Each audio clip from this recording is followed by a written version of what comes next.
What's Bobino? What's Bobino? Zeke Black is in the building. Zeke Black is in the building. It's been a while. It's been a long weekend. I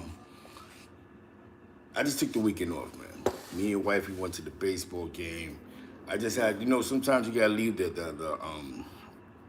gotta leave the viral world. You have to leave the internet world. For the couple, salute to Kansas City. You gotta fall back and get your mind right. But in the mix of falling back and getting my mind right, me and ChynaBrim put out some content. The content went viral. But we've done a couple of IG lives together on my page, on my IG page. It was popping, Dice. And it's doing good. Nice little crowd. It's a good conversation. It's bigger than, it was good 140. It's bigger than Jim Jones, the individual that we're speaking about. It's brings up a conversation, scenarios they got caught up in, and we're allowing the people. Yeah, we're allowing Dow for what's popping. We're allowing the people to speak on how they feel, other than us trying to unless, you know what I'm saying? Instead of us just throwing something out there and speaking on things. You know what I'm saying? So, it's good for the people. What's popping. Seven God was popping, top of the morning. So on my IG lives, we went on a couple of my IG lives where we was able to, get the people to speak. What do y'all think about the Jim Jones situation? Well, thank you, John Beck. Exactly, you know what I'm saying? Because sometimes I said we try to be the realist and control the narrative here. Let the people speak. How do people really feel? Because that's how we're gonna fix these streets up, when the people hear how we really feel. Now,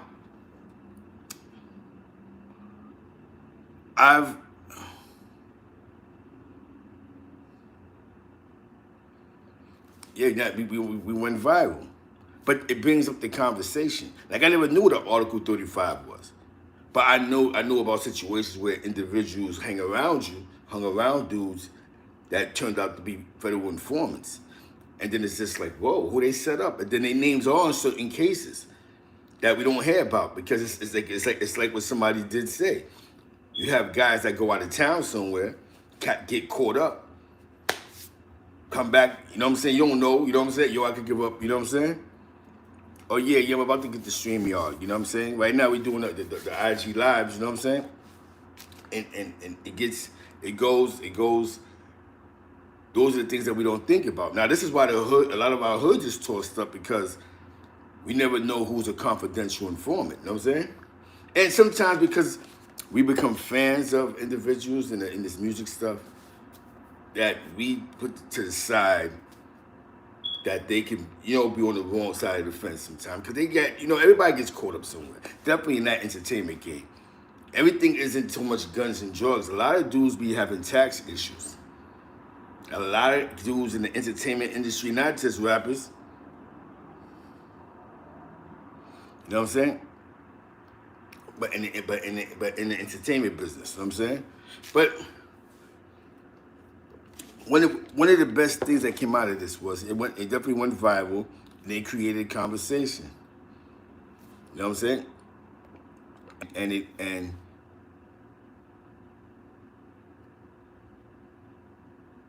know what I'm saying? Because it creates a conversation. And sometimes the conversation has to be created. Now, for all those that may have met me in my lifetime, they call me Zeke Black. They've been calling me Zeke Black since like 1990. Before that, I was Key Nitty. I used to write graffiti, K-E-E. So I was Key 1. Then my man would always go, yo, Zeke Black, because in my hood you had like 3 blacks. You had Tom Black, Charles Black, Kenny Black, and then you had Zeke Black from the Hill. So I guess that's why me and Freaky Zeke never got caught up in nothing, mixed up, because they, you know what I'm saying, he was Zeke and I was Zeke Black. So the Black always was something different. Black is not my last name. My government name is the same thing, almost like Ezekiel, child. But my government name is Ezekiel Matthews with 1 T, the third. Ezekiel Zephin Matthews III. That's my government name. So for some people that may think my real name is Zeke Black, it's not. It's just a street name like Murder, like Tim Dog, like, you know, the AKAs, the aliases that we have that still stick to your name because at the end of the day, Zeke Black was my money ever. You know what I'm saying? You know what I'm saying? You know, I can't speak for that. What I can speak on is my facts. I always went to jail for selling narcotics. That's what I actually went to jail for. I'm what you would call a guy who's into the pharmaceutical industry. All the other stuff I never really mingled into. I didn't do outside crowds. I was never a waterhead. I never popped pills. I never did mescalines. I don't even smoke weed. So I'm not in those crowds. Nothing wrong with those inner crowds, but I'm just not into those crowds. But you know, one thing about emotions, and I tell you this, man, when you're emotional and you feel you're getting attacked, you'll say anything that you think that makes sense. You'll say anything, and as you're saying anything, you don't think before as you're speaking. Sometimes you have to think before you speak, because then you begin to believe the lie that you created in your brain. But that's your lie. And no matter how many times you create this lie in your brain, you're going to believe that this lie is a pure fact. So it's okay. Ezekiel Matthews is my name. That's why I made a video the other day, Ezekiel Matthews. So those who would like to know my name, Ezekiel Matthews, Mathews, the third. So I want to hear his name is Zeke Black. Zeke Black is just a block name like Kenny Black, Tom Black, Chase Black, top of the morning. Now, ChynaBrim, he went viral. I would say him. And he created a conversation in our lives. People, and I ain't gonna front on the IG lives, you are allowed to jump in. For all you Jim Jones fans, you're gonna hop up in here and say what you want to say. If you don't want to speak, jump up in here. It's all right. But when we get into, like, you know, the conversation, like, people are afraid to have these conversations. Well, he don't get in trouble. He's not in the mix. Okay. You know what I'm saying? Just talking about that. Well, did the man ever have tax problems? Did he ever have tax issues? Did he ever? We don't know. We don't know he had a bad DWI somewhere. We just know that he's the only guy that we know that every time he gets caught up in something, somebody else takes the charge. Unless he got billions of dollars somewhere, he could be the only guy I know that got so many throwaways. Now, forget it, son. I'm going to go to jail for you because you're the bag. You know what I'm saying? You know, the only time the only time in the history, that I've seen things like that happen is when somebody was a federal informant and they would, you know, talk to their plugs. Yo, such and such got caught up for me, boom, boom, can you do something? And then they come through, these little, and if they can work something out, he could get probation, this, that, and the third. Because there's no way that countless crimes happen and dudes is taking charges, but they never do over like 5 years for these crimes. You know what I'm saying? You know what I mean? So yeah, he ain't taking the charge, but he took the charge. Because it's not about taking the charge, it's about taking the felony. You know what I'm saying? The felony in certain states is worse than others. You know what I'm saying? If you traveled around the world. But this is not a Jim Jones segment. It also goes into Killa Cam. Killa Cam the other day was speaking upon what's this guy name? He just was talking about individuals that blah, blah, blah, blah, blah. I guess Vado had did an interview on Mav Hoffa joint, and I guess he's mentioned some things about Cam. So Cam is somewhere in an exotic beach in Florida, or wherever he was at, and he was explaining how dudes keep talking about him in these interviews that made millions with him, that he's gonna expose her, and he got information stored in his phone, and it's understandable. You know what I'm saying? Like, yo, y'all gonna keep playing with me, I'm gonna play with y'all. Vado spoke up, Casa said something on Gully TV, and I'm gonna tell you what the most important thing about the conversation is. Vado actually said something back. And this is why I had to say my name is Zeke Matthews. I've never been locked up for nothing weird and nothing strange. Don't have no charges right there. My charges I went to jail for was narcotics, the pharmaceutical business, controlled substance. Some people may say drugs. You know what I'm saying? Sales, possession, actually sales. You know what I'm saying? All of them was a sale. But, so I don't, you know what I'm saying? So sometimes, even like Vital, it'd be disrespectful, but yo, this is just what it is. Now, in Cam place, does Cam got the right to flip out on some of them? Yeah, he got the files. He got the text. That'd be salute, Thomas, Sergeant Thomas, you know what I'm saying? He got the text. And him having the text, he's able to articulate. Y'all playing with me, I'm gonna play with y'all. I got the inboxes begging me for money. Your baby mom's on the slide about when you got bust over the head. And Cam got the right to you know, y'all wanna play with the media? I'm gonna play with the media. The difference is, right, is that it's gonna benefit Cam more because what Cam is doing right now. Remember, Cam, if I'm right, he's a part of some show, or I think he was on a show called Queen that's supposed to be on ABC with Brandy. He's been showing the clips. So it's gonna work more towards Cam because, okay, there's play, and he can play this game, and he'll be viral. It'll go viral, because the most two viral stories for the weekend was 050 ChynaBrim and Camron. You know, constant videos back to back. He's making a video, even if it's, yo, he's lying, he told the truth, yo, he's a buster, he's a bozo, boom. But these are the countless videos. So Cam is, so you know, Vado threw Camron on the promotional bone. And he's just being on his petty. You know, everybody get on their petty. Okay, we can play. Because I know one of y'all gonna jump out the window. You know what I'm saying? But I would have thought that Joel's would have said something. But maybe because Cam was like, yeah, it's dudes from 10 years ago, or even Jimmy would have said something. No, bro, you wildin'. What are you talking about? But they didn't touch that. Now, somebody came in the live yesterday on our IG live. Like I said, ChynaBrim IG live will be popping off for the next couple of days. So that's why we'll be going live on my channel. But you already know his joint is crazy. Y'all, if y'all been on ChynaBrim IG lives, y'all know it gets crazy. All type of rappers pull up. CJ pulled up. A bunch of dudes pull up, man. So his joint is definitely be hitting for the stars. You heard? Now, where it trickles down, where it gets, like, you know, a little more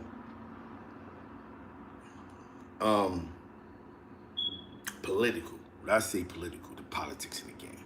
The politics in the game comes if Cam exposes them, who wins or loses? Well, Cam, you know, he's gonna go viral, and these guys that probably pop off again in their little rap careers, in their career, it'll help them out if they make music.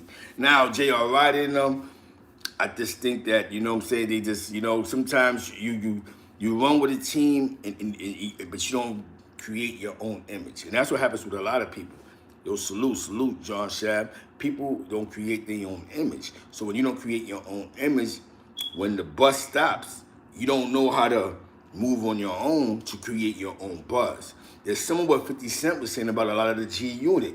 You guys are artists, but it seems to be like y'all need me for y'all to be who y'all are. When create your own buzz. Take your time out on the internet and create a fan base. Talk to your fans. You know, sometimes you gotta just go to the mall. Yo, what's going on? Kiss babies. Sometimes you gotta have throwaway music. Like, you know what I'm saying? I'm gonna tell you, as much as people talk crazy about Meek Mills is a smart kid. When I don't know if it was him or his marketing team, but he's a smart kid. I remember he put out a couple of banging CDs on piff.com, which is free music, when he's hot. So what he did was, instead of me putting something on iTunes or something in Tidal or Pandora, I'm gonna put something through piff.com that's gonna go viral. I'm gonna kill Piff. 1 million views there, 2 million views there, 4 million views there. So what happens now is with the free music, this is all free music. Radio is forced to snatch it. So now, when radio snatched it, he's getting to the bag now. So now he took something that he did in the studio that he sent to Pip.com. Pip.com is like a free, it's like SoundCloud, you know what I'm saying? Which is smart. He did a couple of albums on that. They got Meek now. So sometimes, like I said, you got to create your own image. Meek Mills had to create an image out of that Maybach music group, right? He just couldn't, you know what I'm saying? Peace was cracked, you know. Like, he just couldn't go with the flow of what Rick Ross is doing. Just to let you know, the video I have is at 7,000, and I have like 4,000 or 5,000 sitting that's waiting to drop. Mine is a little slower than others, but in the last 2 days, 3 days, no matter how many videos an individual make, taking shots, taking shots at whatever, I've gotten more views with my videos sitting than individuals have gotten that's making videos. I don't know what they're doing. You know what I'm saying? You know what they're doing. So sometimes you gotta make something that the people want to listen to. It's just like music. You gotta make people listen. Make a product that people want to listen to. You know what I'm saying? Sometimes something might hit, but you can't stay there. You have to create your own imagery. Because you could be a cool individual when it comes to business and go, you know what, man, but exactly.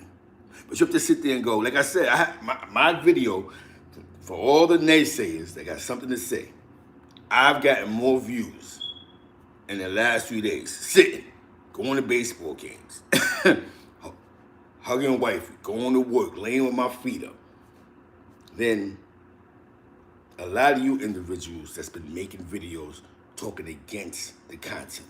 And actually, be honest with you, you helped out the viralness because I keep using the name and the title, which is businessly is the perfect thing. See, one thing about life, right? People want to say the worst thing about you.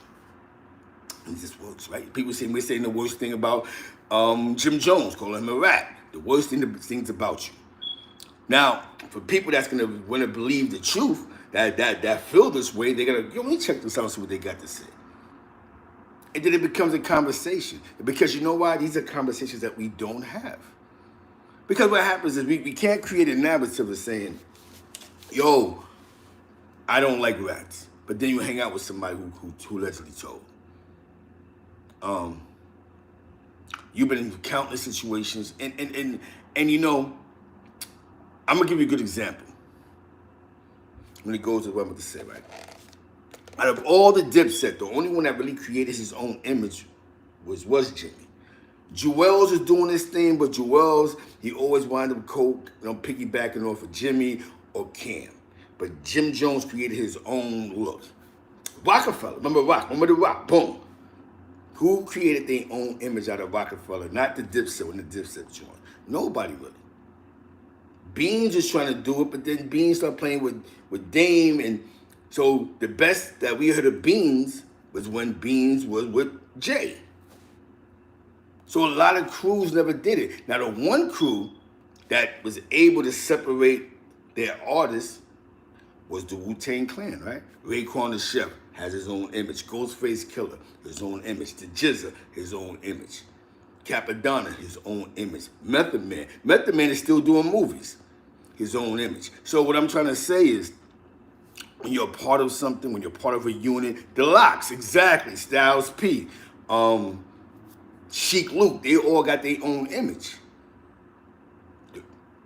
A lot of. So when you come to the media as a group, as a collective group, sometimes you have to create your own imagery. And a lot of people are scared to do it because they're like, yo, people may not like me for me, but they may like me as with the group. But sometimes the content with the group plays out. And that's why you notice Camron is still on top of the mountains. And a lot of them are still sitting in the back of the project smoking dirty weed. Because they're going, damn, because Cam, he don't look out, and yo, he's doing better than us, and yo, why he ain't bringing us on this joyride? Because sometimes you have to create your own buzz.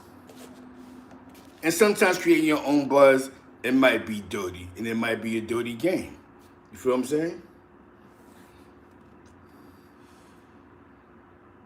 Yes, yes, exactly. Whatever you do in life, right? You have to create your own thing. If you don't create your own thing, then you're never gonna win in the real life, in the real game, in the game that's being brought forth to you. You understand what I'm saying? You're just not. You can't think as a unit and we're gonna do it like this, we're gonna do it like that, and I'm just gonna talk crazy, I'm gonna do this, that, and that. There's a whole bunch of shock jocks. See, the whole thing is there's a whole bunch of shock jocks, right? And when you have these shock jocks, the shock jocks is you got some that are more successful than others. Then you got some that believe that if I can follow that trend, I'm gonna win.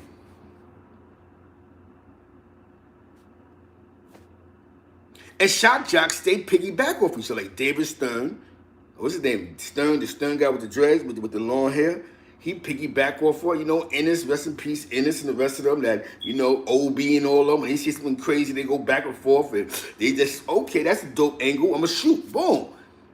This is my angle of it. Create your own imagery. See, being the bad guy doesn't always win for you in this media world because there's so many other bad guys. Sometimes you gotta take another route.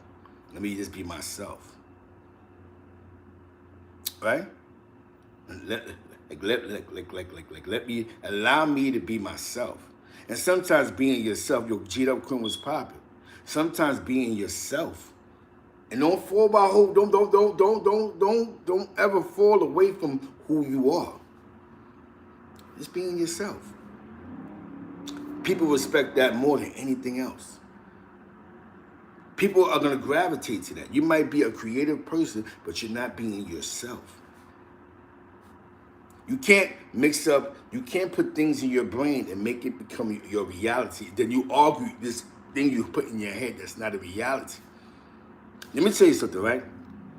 A good friend of mine when I was a kid, he said, remember this guy always say, how he didn't like a bunch of other dudes on another block all day. Yo, I don't like those cats over there, man. You always might walk over and say, I see son at the liquor store, So one day my man just got tired of hearing the story. And he said, yo, why you don't like them dudes over there, fool? What's going on, man? Every time we go over there, you get all tired and you start looking around all crazy. And his logic is, because I don't like the way they move. And my man stopped there and said, you know more about them because you don't like the way that they move. But you have nothing in common with them. So now you put this conspiracy theory in your head and you begin to talk about each and every one of them that don't even know that you really exist other than the guy who walks past them looking at them funny. My man said, yo, man, you really gotta find yourself, man. Because you dedicate at least 5 hours of your day concerned about a bunch of dudes that you know nothing about. You're having conversations with other individuals about dudes that you know nothing about. You breaking your neck, go get a job, go get a girl. So what I'm saying? And the son got tight, but even he had to realize it. Like my man was like, I'm tired. Like when we go over there, don't come with us, bro, because you want to look all crazy and you have no personal beef with them. It's just in your head. You know what I'm saying? Yeah. Yeah, you wasting too much time, valuable time in life. Like I learned something. As I get older, I cannot waste time in life. Sometimes, me being from the back of the projects, I realized that even I was outside on the benches, I didn't waste no time outside. I always knew that at any given time I could get a TNT cell. So I can't be playing and joking and ha-ha-he-he and get caught slipping because at any given time I'm going to jail. And I think that's what's happening now is a lot of individuals are taking that part away. There's too much partying and ha-ha-he-he. It's not too much professionalism that we're seeing on the outside boards. So now when we don't when we don't see the professionalism, we think that it's cool to be goofy. And it's not cool to be goofy. You understand what I'm saying? There's nothing cool about being goofy. I mean, You got to think about it, right? And this is serious. A person says something about you. It's in their head, they have this personal issue with you. You don't know them from a hole in the wall. You know what I'm saying? Never played tag with them, never been in the same spot, never played handball. But it's in your head because you around two other people having these weird these conversations. So now you look and go, yo, this nigga too, and this nigga, this individual, this and this individual, that.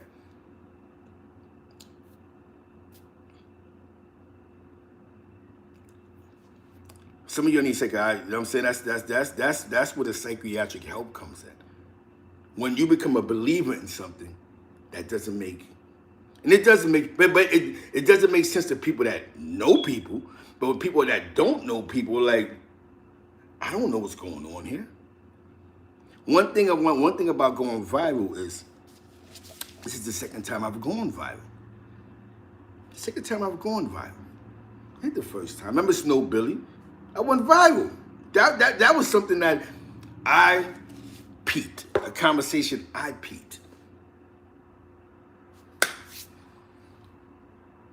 But I'm not gonna. I gotta give flowers where flowers is needed to be sent.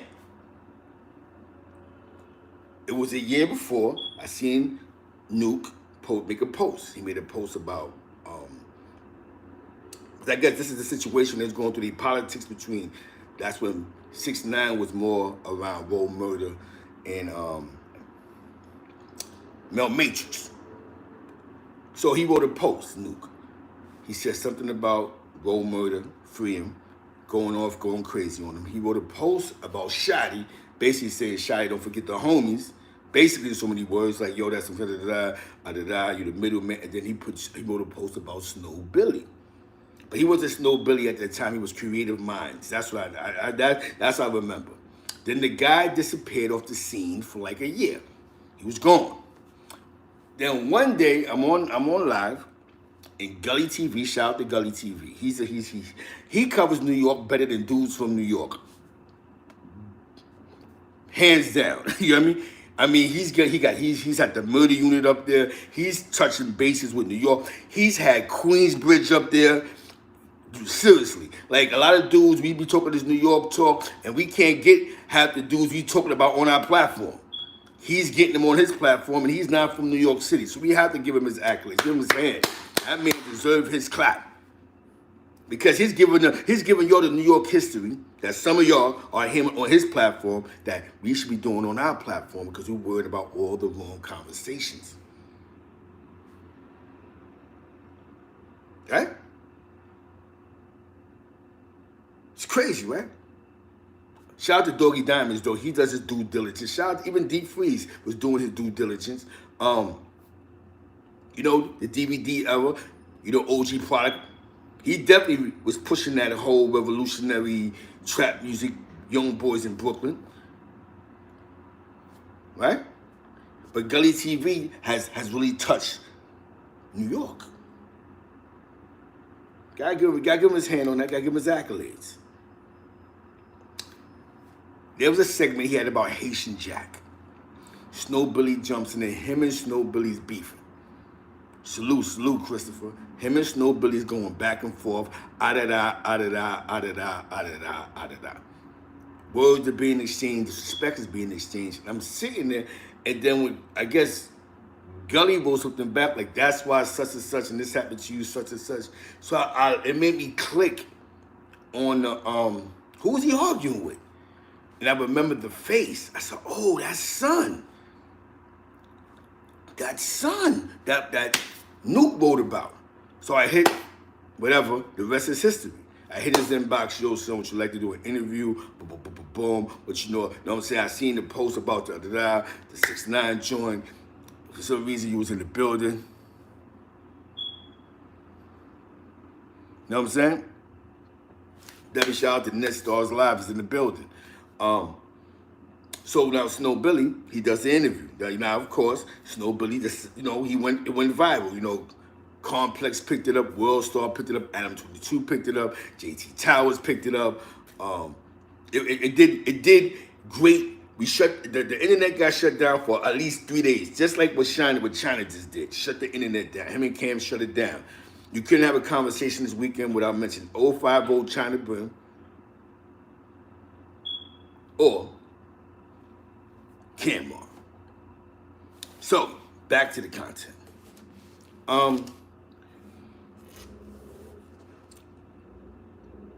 So he said it's not the first time. The only thing different this time with going viral is this is ChynaBrim's project. So I'm sitting back in the cut. See, this is what China's doing, you know what I'm saying? Yo, Zeke, and he's doing what he's doing. Now, mind you, ChynaBrim is not on this YouTube thing. He kills him on IG. Way before we even had a conversation. He has his own IG crowd. So this is not like he did this like he's a super clout chaser and had an idea to go, I'm gonna start doing a YouTube channel tomorrow night. That's not what he did. He had some information, passed it along. He said, come across as a journalist. Don't come across as boom, boom, boom, boom, and that's it. And it went viral because it created a conversation. It created a great conversation. The difference this time is, with me going viral, is that I'm being more appreciated. You know what I'm saying? I like the fact when ChynaBrim wakes up and go, yo, Z, let's go live on your IG, bro. Let's get the people talking. He could wait and go, now I'm gonna wait till my shit pop off again. You know what I'm saying? He, you know what I'm saying? Like he can seriously wait. But nah, he didn't do that. Nah, Z, come on, Z, let's put some. And I know now that I have to put out good content for you guys. So yeah, I'm gonna give more better interviews now. Of course, I'm gonna give you more better footage. You know what I'm saying? The reason why I didn't go live the last 2 days for, because like I told ChynaBrim and a couple other people, I'm gonna let this marinate, this content marinate. I'm gonna come back into the real world where me, wifey, we did wifey things. You know what I'm saying? You know, we met at the baseball game. You'll see what's posted. I wasn't staying away from anything that's flying in the internet, because this is what comes with this game. What's gonna come with this internet game, the more popular you get, you're gonna have people that like you and some people who don't like you. And that's one thing. You can't be in this game if you're gonna respond to everything somebody says about you. But some things you do have to address. Just like Vada would address that situation, I have to address a situation that's said about the kid. No, I never went to jail for nothing strange. No, none of that's strange. I gave you my name, Ezekiel Matthews, because I'm just addressing the dresser. You know what I'm saying? Doesn't mean I don't have to go crazy and be like, yo, bam, because we all know the facts. We see your world on camera. So I don't have to go, we're watching your world. One thing about this camera is it shows you who you really are after a while. It's just like a guy who smokes crack, right? You know, they still try to stay fresh, keep the garments up, try to, take showers. But after a while, when the money begin to dry up, we begin to see they losing weight. We begin to see instead of them switching up their clothing lines, they're wearing the same clothes every day, right?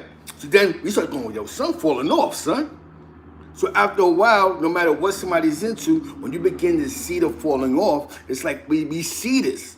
So when you see this, you got to go, yo, son, this ain't, oh, man, go get some help. But everybody ain't for help. It's like me. If I got punched in the face in the yard, right? I got punched in the face in the yard. It doesn't matter how the story's being told that you get punched in the face in the yard. Of course, I'm not going to sit here and be like, yo, I got punched in the face and just walked it off. I'm going to be like, yeah, he punched me in the face and I fought 8 COs. And of course, who's gonna want to admit I got punched in the face and I ain't do nothing?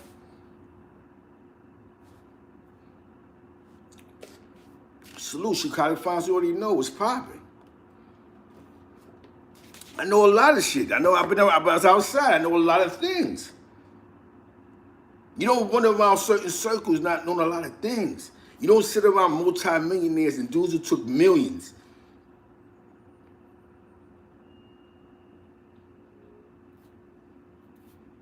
if the circles I'm around, some of you dudes can never get around. The circles that I mingle and I mix with, to be all honesty. You know what I'm saying? So let's create content. Content for content, right? Hey, my man Flip used to say, my man Flip from Brooklyn. Some of y'all might know him. His brother was part of the Flatliners. Flatliners was a rap group that was signed to Def Jam Records when they was doing horrorcore. Remember the Flatliners? And then you had the Grave Diggers. Remember the horrorcore era? This is around the time when Bone Thugs and the Harmony popped off. When one of the guys that was involved with the Flatliners, from Hollis, Queens somewhere, it was Russell Simmons' nephew. I'm just giving you my man Digger. We called him Toad. He's from Bed-Stuy, Halsey.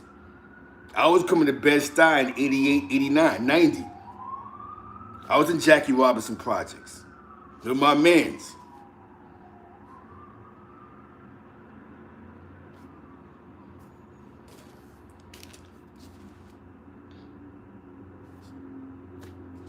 So I could tell you what the parameters was like. Bed-Stuy back then Bed-Stuy was Harlem. Bed-Stuy was opposite the Harlem, but in Brooklyn. The only difference between Bed-Stuy and Harlem was you had a bunch of killers and the prices was higher. You know what I'm saying? That's why dudes was coming uptown. Dudes wasn't coming uptown because they wasn't standing around a bunch of dudes with butter soft leathers and good shoes. An 8 ball in Bed-Stuy was going for like $250, $150. You know what I'm saying? $175. Depends who you're gonna go see. In Harlem back then, in the early 90s, an 8 ball might have ran you $60, $70. So why do you think dudes was taking felony chances to come all the way uptown to get some Grizzies?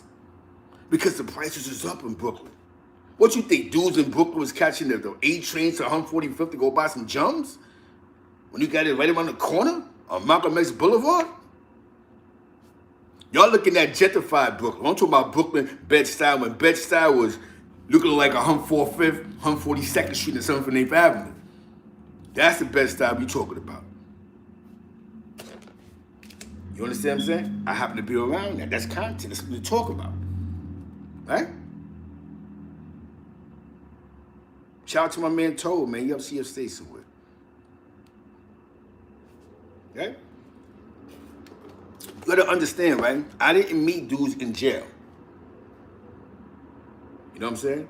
So my story is, I wasn't a good kid from Lexington Avenue playing tag, caught a sale by accident, and then I met a bunch of, people in jail that I want to solidify because they had solidified jail names. That's not Zeke Black.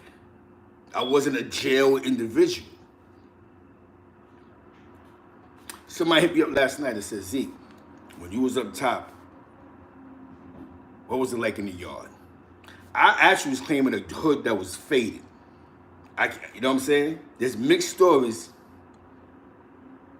You know what I'm saying? You know what I'm saying?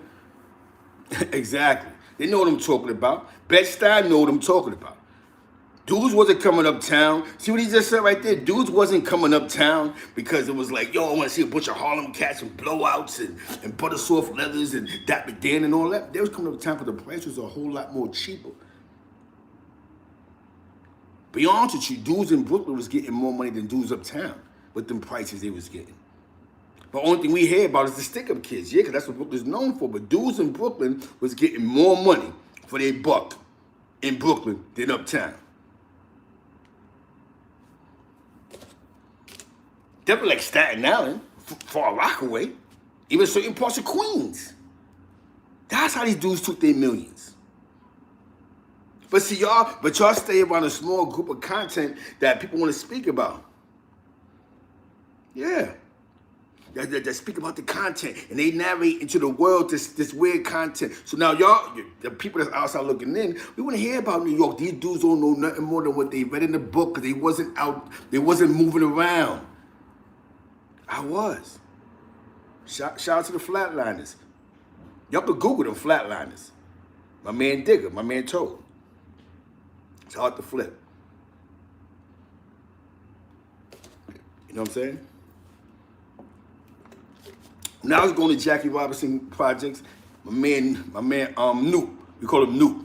Noop was from the East. That's my man Flip friend. Some of y'all might know Noop. Some of y'all know Flip. Flip be at the gambling games. For those that ever went to Enforcement Society, that's him. You know what I'm saying? That's my man Flip. If you went to the Enforcement Society in Long Island City, that's where he actually works at. Shout out to my man Flip, man. My man Don. My nigga Don. You know what I'm saying? Come on, man. This is before the Mano days. This is before all the rapping, all the this is the streets we talking about. I was in the style. Okay, let's talk about Brownsville.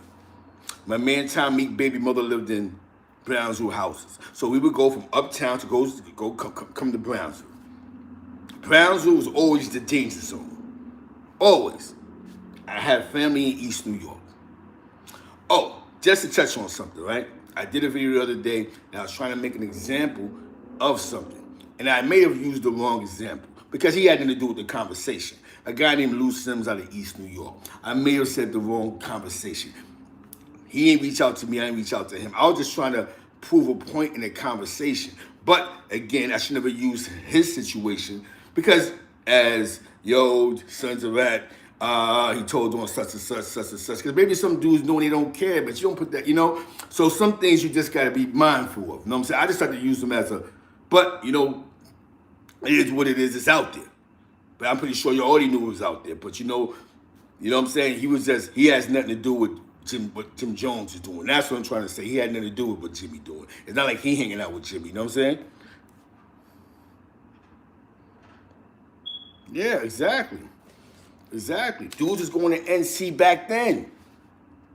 Why do you think half these little towns in North Carolina, VA, the newer generation as kids who fathers are from New York City, Norfolk, New Virginia, and all these hot spots. You know what I'm saying? Come on, man. So again, I don't profess to be the king of rock. I just happen to be outside. And I like telling the outsiders this story, that we can build a dialect. And it's not about New York City. Maybe something might hit you and go, damn, son. Okay, so that was, you know what I'm saying? Okay. Now, what I just said about Brooklyn, right? Y'all sit around and go, oh. Then you had a family called the Mutts. Then you have a family called the Mayos. But you wouldn't know about them unless somebody speaks upon them or somebody puts them in a rap song. These are infamous families coming out of Brooklyn. Big families. Other than the shoot 'em up bang bang, there's a lot of money. There was a lot of money in Brooklyn. What you think? Only all the money was just in Bushwick? You know what I'm saying? Nah, son. What you think? All the bread was in Bushwick?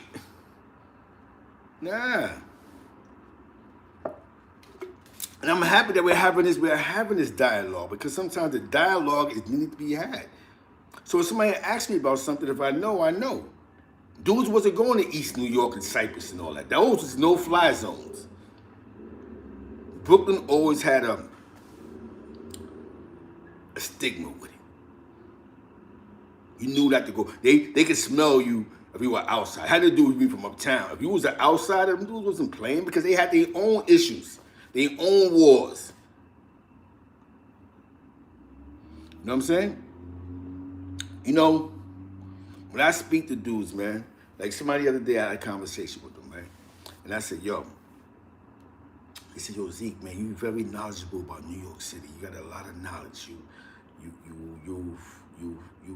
It's weird because when I check certain dude, like, yeah, we know Zeke. Oh, yeah, that's my man. Zeke, the one that talk funny from the east side? Yeah, that's my man. Yeah, he cool. Zeke is cool. Zeke is Zeke. I just say Zeke is Zeke. He ain't no, you know what I'm saying? But it's funny because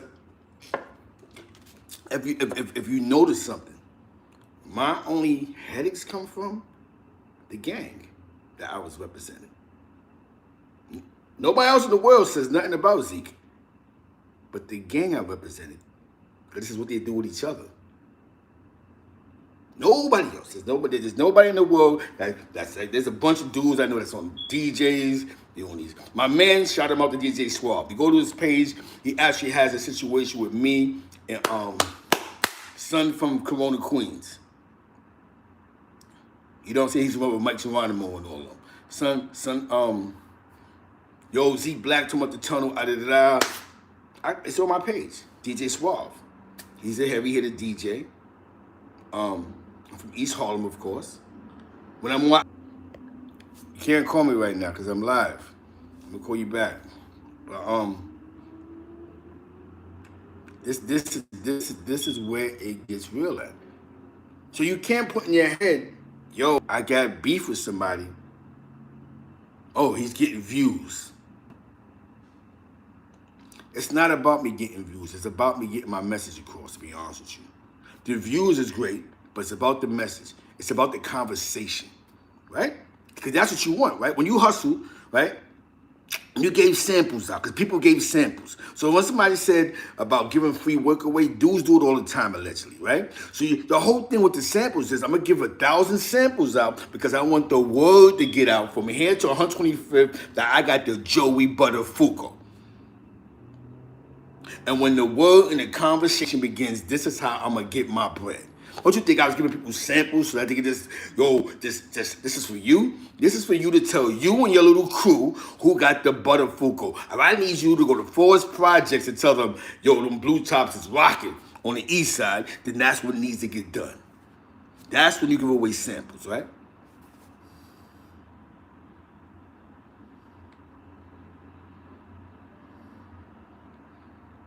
Exactly. Y'all know. Funny movements. See what happens is that people don't get to speak because the media. People shut you down because we go on somebody's platform, dudes will reach out. Yo, nah, son, he lying. Just like I just said.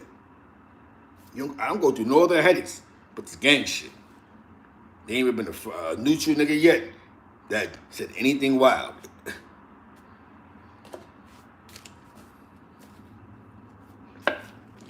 And this is what me and my man Fatso will always talk about. Yo, this gang shit is corny.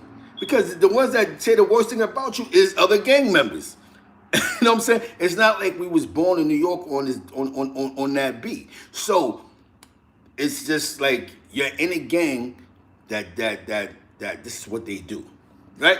Now we're gonna talk about the gang, right? The gang life, right? I knew something was up when this Puerto Rican came to me one day, right? He said, yo, the game that you win, it makes no sense. Now I be like, yo, blah, blah, blah, blah, blah. You saw, you can't tell me, blah, blah, blah. He goes, how can you be part of a gang where dudes that got beef in the street, y'all all took the same oath?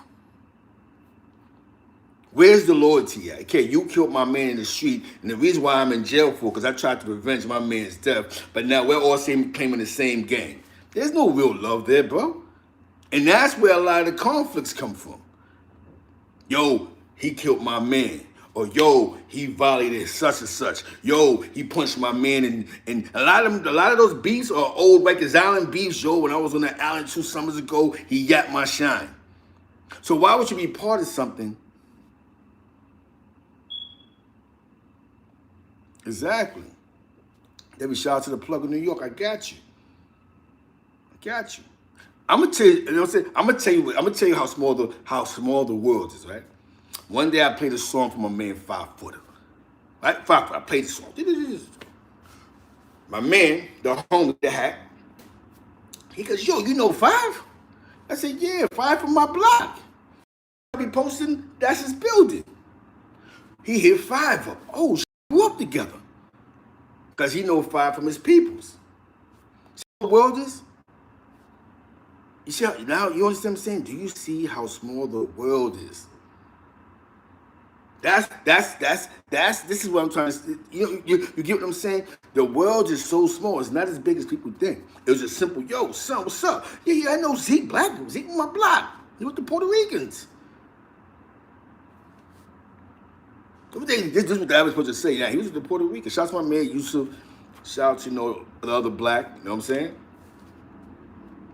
Shout out to my man B Black, my man Kess. Shout out to the East Side, man. Frank White from Wash, Wiggs, Ari, Uno. Like, you know, it's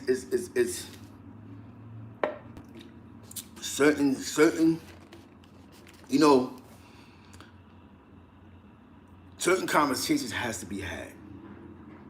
I'm like Vado right now. I just have to don't give you who Zeke Black is. So now you hear me say his story, damn, this makes sense, okay? All right.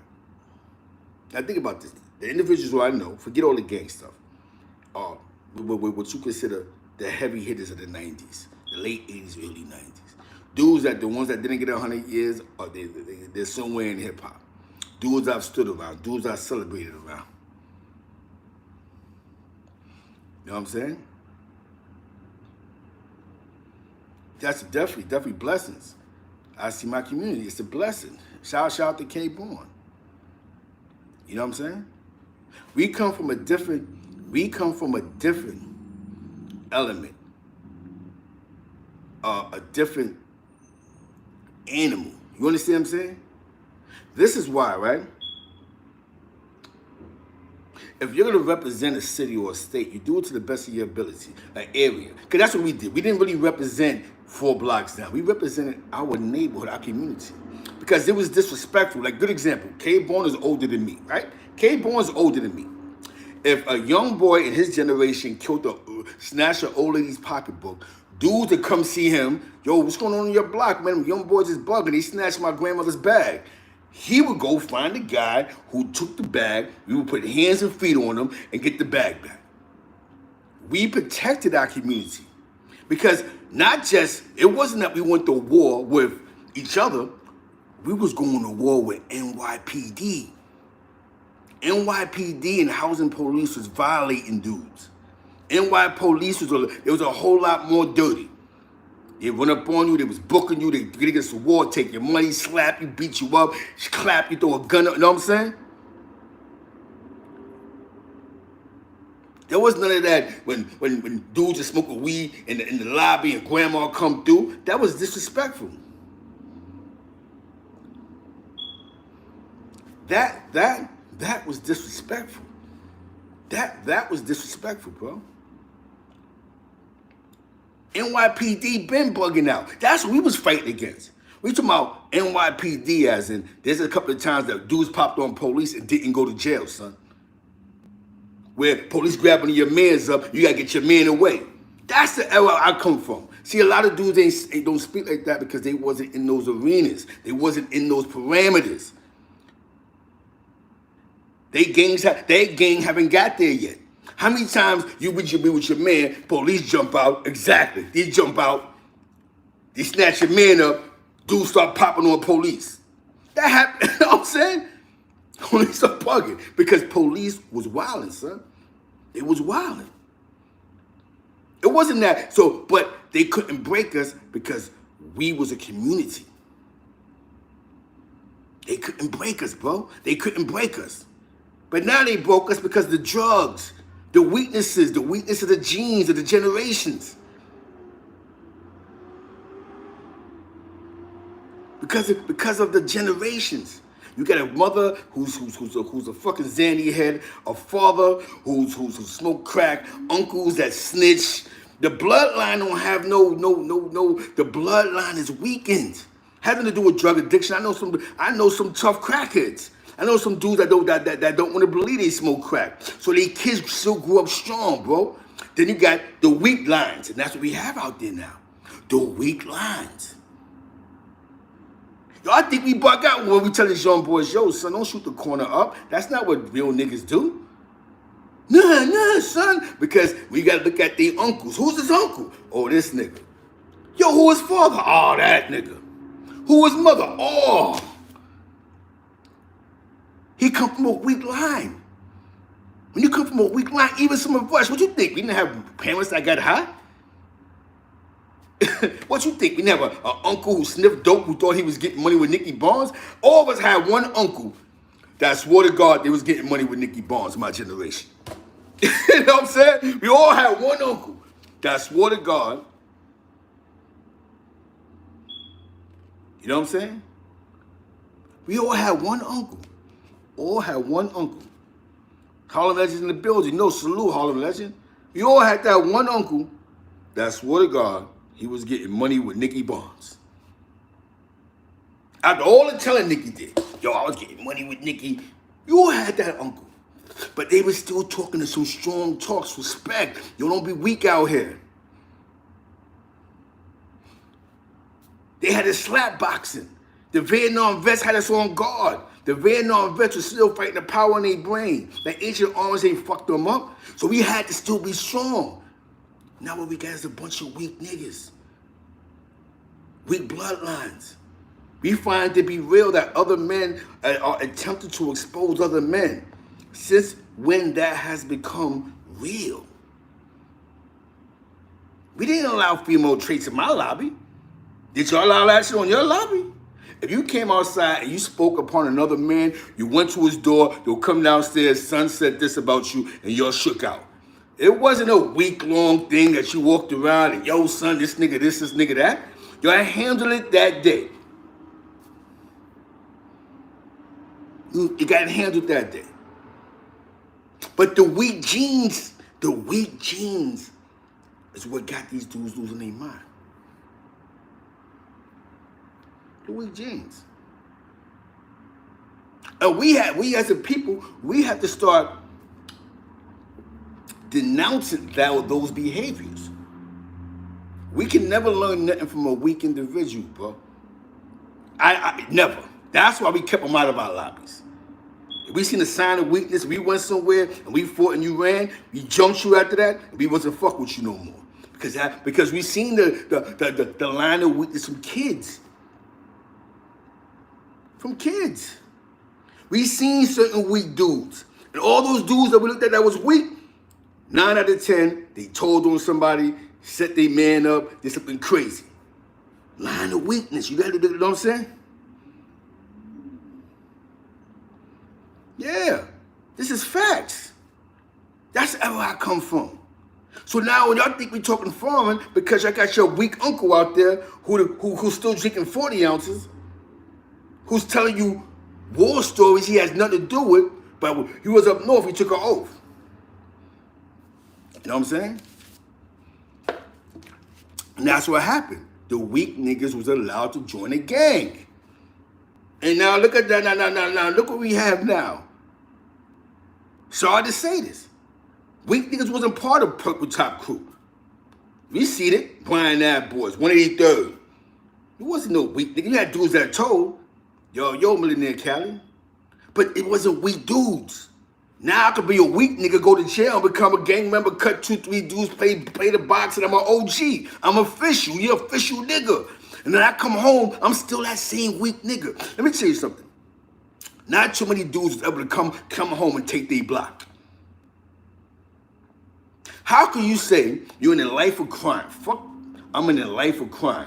And you go on your block and the nigga who's getting money is a nigga who never had a fight in his life. And you sitting around looking crazy, but only thing you got to your name is, yo, I was cutting niggas up top, son. Niggas know who I am. But you're in a life of crime. Get a job. Find some legal shit to do, bro. So the best thing you could do is sit around, manipulate these young boys.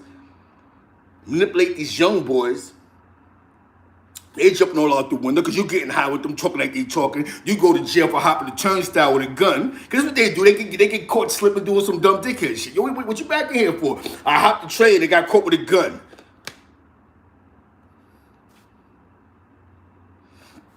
You know what I'm saying? So that's what gang culture created. Sorry to say it, that's what it created. So that's what you see all the back and forth, all the craziness, because they created that. It took away from what really goes on. This is why if we took it back to the blocks,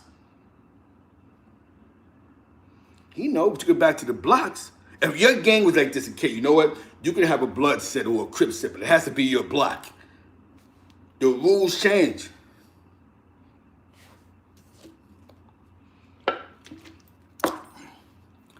O50 got paperwork he has. There's more to come. Sometimes you don't put everything in the streets. Let the streets talk about it. Let's see how the streets feel. Just yay or nay. You can either believe it or not believe it. That's the thing. I respect. Listen. That's what you're saying. Okay, that's how you feel. Jimmy ain't doing that. He ain't going, yo, son, F them dudes. Jimmy trying to be a lobby boy right now. You know what I'm saying? He trying to be, you know what I'm saying? He trying to be a lobby boy right now. He focusing on content. You know what I'm saying? Well, but I believe digital wax. I'm gonna be honest with you. And I'm gonna be completely honest with you. I believe in common sense. That's what I believe, right? There's a guy, I'm not gonna say his name, right? The guy killed the cop. And we did not know that this guy was a federal informant all this time. The guy was around every day. He went around with guns. He was a stick-up kid, right? Allegedly, his name got tied up in a homicide. And when he killed the cop, because he copped out to it. He actually copped out to killing the cop. They had in the newspaper that he was a federal informant all this time. And actually, he was in somebody's case for a homicide that happened. But the guy wound up giving all his time back. He gave back the time. You know what I'm saying? Shout out to Stevie Robinson. Common sense. Now, the guy that I'm talking about, he was on federal parole. You know what I'm saying? So he got caught up in something that we don't know about. Might have been a dirty urine. But from my understanding, federal parole don't really stress the dirty urines as hard as the state do. So he must have got caught up in something. He had him in the back room. He began to tell. I'm pretty sure he told on a bunch of other dudes. But the situation that, now I'm being honest with you. So my common sense and my spider senses say he's a federal magnet. You want to talk about Jimmy? I'm telling you, he's a federal magnet. It's in the Slander campaign. Some things are serious, right? Mel Matrix's actual case had nothing to do with that Treyway situation. That situation was going on with the rapper kid, had nothing to do with that. Mel Matrix's actual case was, you're the high of New York City in the streets with 9 Trey, we're taking you down. Jimmy's his right-hand man, right? One of his right hands. CEO Chris intercepted. Now, I'm going to tell you something. I'm gonna tell you something. CEO Chris got caught up with some other guys with the fentanyl. Remember, with Gatto and the rest of Ghetto and everybody when they call it. They got caught up with a case. Boom.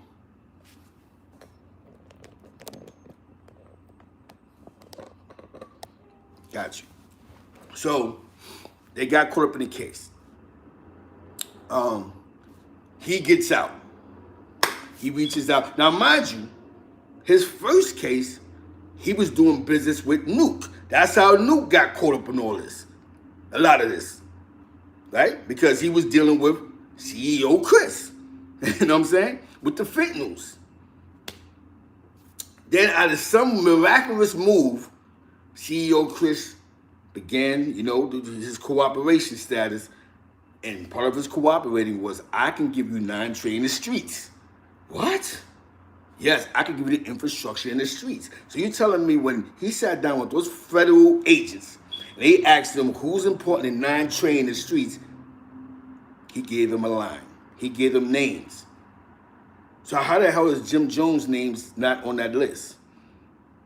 Don't say, oh, he's just a rapper. But he's representing a gang. Okay. They get wiretaps now. They get all type of wiretaps because it has nothing to do with the rainbow sensation. They got their own thing. Remember, they trying to take down 9 Trey in the streets. Right? Harv goes, yo, that son is telling, man, he's telling. He's telling Mel Matrix this, right? This is in the case, the paperwork. Yo, he telling, son. I'm telling you. The feds put together some paperwork. This is what they said.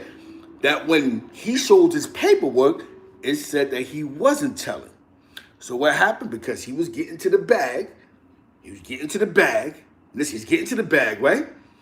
Mel Matrix gave him status in the street where he made him, he gave him a high spot. CEO Chris' job wasn't to take down Shotty. But again, Shotty name pulled up in the case, in the wiretaps, right? Shotty, even Snow, he got plugged, a couple other dudes. It was a mixy case, but that's their case. Again, no sign of Jim Jones. Not saying that he should have been involved, but you're telling me that when you turn the tube on, who's Jimmy with every 5 minutes? He with Mel Matrix somewhere, in the clubs, Florida. So you're telling me that the feds, the good old Federal Bureau of Investigation said, oh, he's just a rapper. Like this time, you think that's the first time that Mel Matrix called Jim Jones talking about blood politics? Because we're talking about the Rainbow Sensation was blood politics. Yo, did you hear what he just said on 105.1? That's crazy. Yo, that's Shotty's problem. Yo, boom, boom, boom. Yo, this super violator. And we get what he said, because he said this is embarrassing on camera. But by that time, the feds heard that, and because they thought it was a threat, they shut the case down. What did the mafia say? What did the feds say when they're watching somebody? If there's a threat of your life on a wiretap, they have to tell you. They have to, yo, listen, we had a wiretap. These dudes want to murder you. We hear that all the time when it comes to these mafia cases. So even if you said to put hands and feet on them, that's a federal assault charge.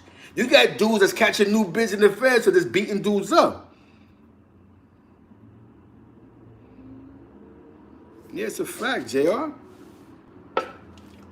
The Rainbow Sensation. He's never denied being a rat. I give him credit for that. He's not trying to create this illusion that he never told. I gotta give the Rainbow Sensation credit for that. He's never created this weird illusion where I ain't tell. He told. That's the story of his life.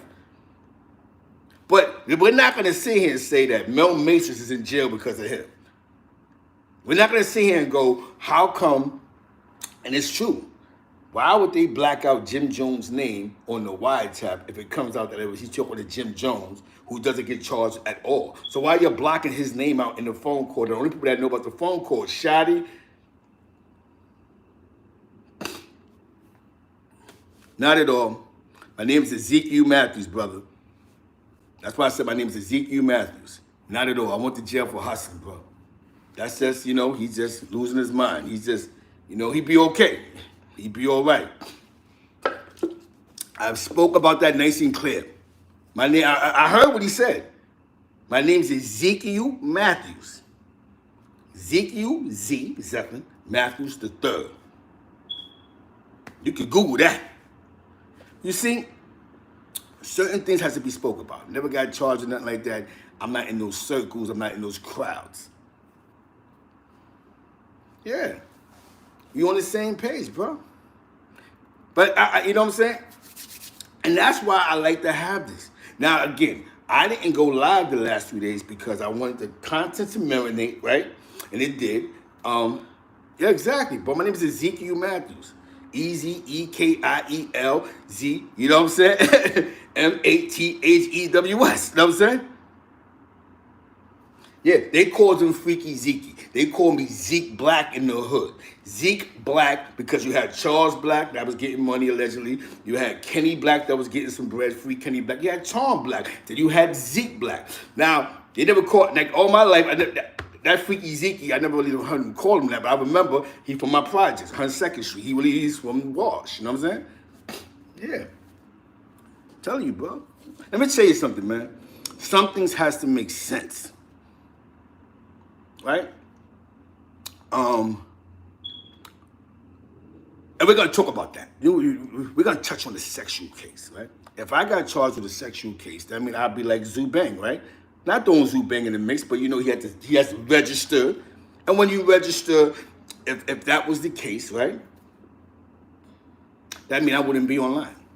Because you can't be online and be, because you see, he's not online. Because he can't be because of his charges. He can take a picture, but he can't go, yo, son. So, again.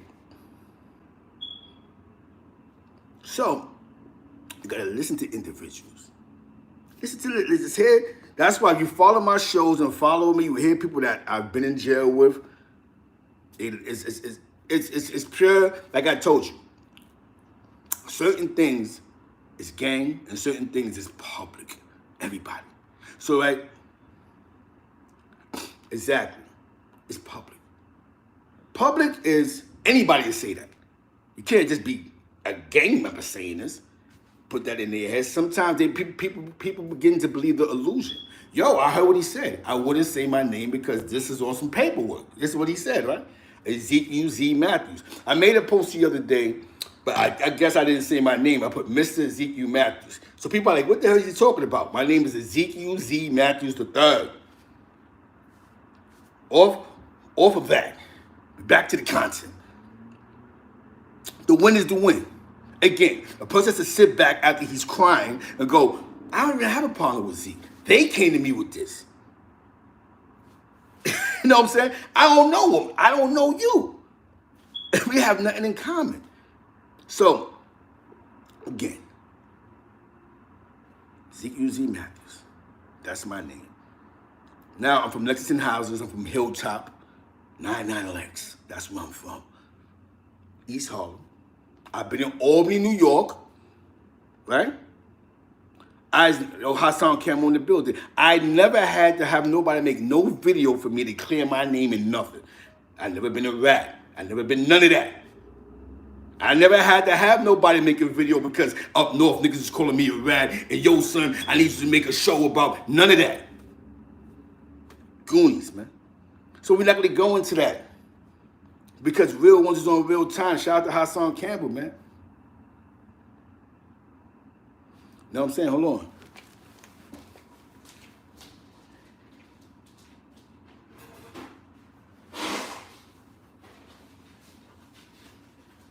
See, like I said, when we come, because people come for the content and not for the goofy shit. We're not coming here to be goofy. We're not here to be da-da. We're coming here for the facts, right? Y'all want the facts. I don't got all the facts, but I was outside. I can tell you what outside was. We didn't deal with portrichettos. Portrichettos was worse than a rat. Because a rat, we don't figure him out until some paperwork swing around. Or portrichettos is somebody who gossip all day. And when they gossip all day, they got to handle everything. That's why we didn't deal with the portrichetto. Yo, what son said? Yo, I seen him on 102nd Street talking crazy about you. As soon as you come back with the block, you put hands and feet on you, and then you're out of here. Because the portrichettos is dangerous. You got to watch the portrichettos. The portrichettos will do anything. That's what portrichettos do. Again, our cloth. Like I said, a gang allowed weak niggas in, and then it created a stream. Yes, a stream of a weak generations of this gossip and no rules and regulations. And it's cool now to be a drug addict. It wasn't cool to say you smoke crack. Not disrespecting anybody that smoked crack, but that was like the in thing. Yo, son, I smoke crack, son. It may have been like that in the beginning when the money was up, but once you start seeing the end result, counters flying off the table and DVD sets on the street, people carrying refrigerators on their back, we began to go, wait a minute. That crack shit is not cool. So nobody came on the block saying, yo, son, I was smoking crack. And that's the end thing where dudes is taking pride in being addicts. If you could take pride in being an addict, why don't you go get some help? Clean yourself up. You think that's cool? You think it's cool to dig in your mother's pocketbook? Do you think it's cool that when you thirsty, you go pawn your chain to go get 2 pills now? I think that's gangster. That's what the gangsters is doing? Is this what somebody's telling you that that's real? You know what I'm saying? That's not real. You sit and watch somebody lie. Refrigerators on their back and all type of shit. We just got to see that. Like, damn, son, this crack shit got them in a weak state of mind. That's, you know what I'm saying? Got them in a weak state of mind. That smoking krill shit. So now you have to sit here and go, since when it's been cool to be an addict? You know how many dudes I seen up north, they used to argue over K2 before I came home? Yo, son, the K2 shit. I'm like, what the fuck is K2? Niggas smoke anything. An addict could do anything. Yo, I got some shit that if you smoke this, it won't come up in your urine. Only an addict can puff on that. Yo, I can still get high in the yard. Yo, no, don't. My mom bought me four 2 Xannies and she got me some pills. We could nod off in the back. Like, no, listen, man.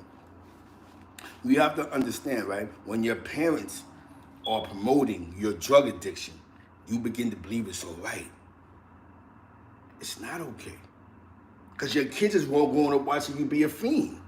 That's who's suffering. Your kids. When they're kids, let me tell you something.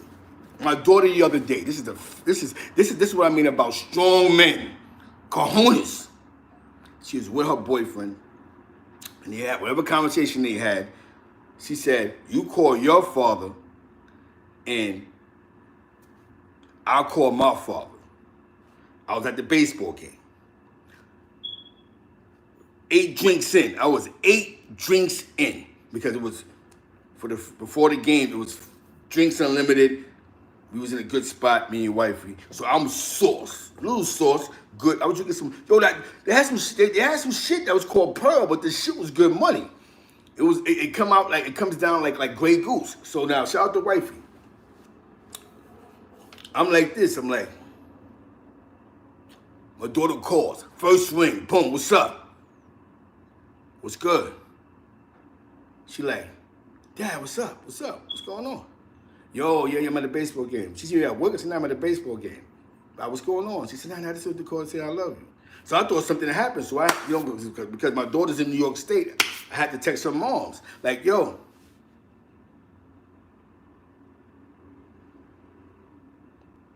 Never forget the Newports. Exactly. Shout out to Disco. He was just in my IG live the other day, too. Definitely shout out to Disco. Know what I'm saying? And definitely Stretch. You know what I'm saying? Much love to Stretch. Brim, 6'2's Brim. Definitely much love to Stretch. You know what I'm saying? All the brims that's in the Carolinas. You know what I'm saying? He definitely is in tune with all that. You know what I'm saying? He's in tune with the brims in West Coast, New York. Definitely shout out to Stretch Brim. You know what I'm saying? She calls me. So I thought something happened because my daughter's in New York State. So I text, "Yo, what's going on?" So my daughter called me very much. She loved me. She said, "Nah, she made a bet with her boyfriend who father would answer the phone faster. He called his father. His father never answered. She called you. You answered on the first ring." Now, you understand what I'm trying to tell you? I'm still the cojones. I never showed the sign of weakness. No matter, you know what I'm saying? And that's the whole thing. Never showed the sign of weakness. I'm daddy. When I go, "Yo, stop cursing," she go, "Oh." I never had to put my hands on my daughter. I control through my actions. Those are the type, because that's how we was raised. Because remember, my generation, we was getting beat up on. You know what I'm saying, by our parents. I don't care how many Valentine L's they drink. If it wasn't a mother beating up on you, it was a loose aunt. Definitely grandma wasn't playing. We was getting physically abused. Come here, what you said? Clang. What I told you about looking at the grown folks while they talking. Clang, go read a book. And that's why we wanted to be smart. Because we're like, I gotta get away from this motherfucker. This motherfucker crazy.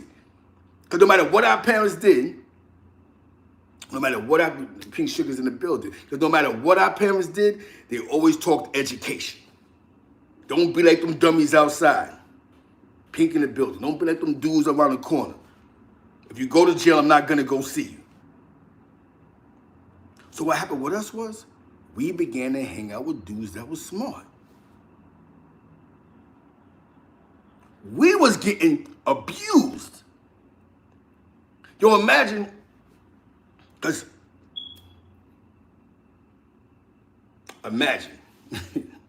funny what K-Born just said.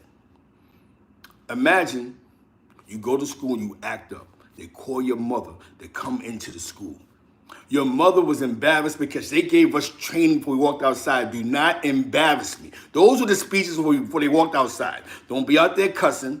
Don't walk outside with dirty socks and dirty underwears. Boom. Don't bring the police back to my house and don't snitch. And I'm saying, don't tell on your friends. Those are the simple rules. Somebody punch you in the face, hit him back. That was the 5-finger code. Don't bring the police back. No matter what you did, no matter how far you ran, you did not get caught by the police. Because if Mama Love went to the police station to come get you, this is when the child abuse laws was not really in play. You was getting the Swiss beast. So that's why we move the way we move. It's not because of a gang. It's because how we went in our household. Our parents come from revolutionaries. All they talked about was whitey all day. No disrespect to white people. But this all they talked about was whitey all day. And whitey this. And don't bring no white man in my house. And BCW. All that shit. So all this shit, we had to be sharp. You know what I'm saying? Hell yeah. You had to be sharp. There wasn't no go outside and be goofy and wear the same clothes every day and all that. Our parents would giggle on us. Yo, why you got them holy socks on? Our parents. You know what I'm saying? Our parents would flip on us. Yo, when you gonna clean those fucking pants? What's wrong with you? Make your bed. This is what we spoke about. So that's why we never had a chance to talk foolish. So then we got to see the dirt bags. And the dirt bags we stood away from because we knew the principles and morals that was in our household. No matter what our parents did. This is what we went through. Come on, man. Y'all think it's... So, even though some of our parents, at some point, the drugs started, superseding their intelligence, they instilled so much of the militant-minded shit in our brain that we was already on a certain way. So that's why with a lot of our kids, we're certain ways with our kids. And that's why our kids look at their daddies like my daddy's the lion. You know what I'm saying? I don't have to smack my daughter to be like, yo, listen to me what I got to say. It's a simple conversation. Because one thing mommy hated was the police. Don't bring the white man to my house. They still, because remember, their generation, they hated police, bro.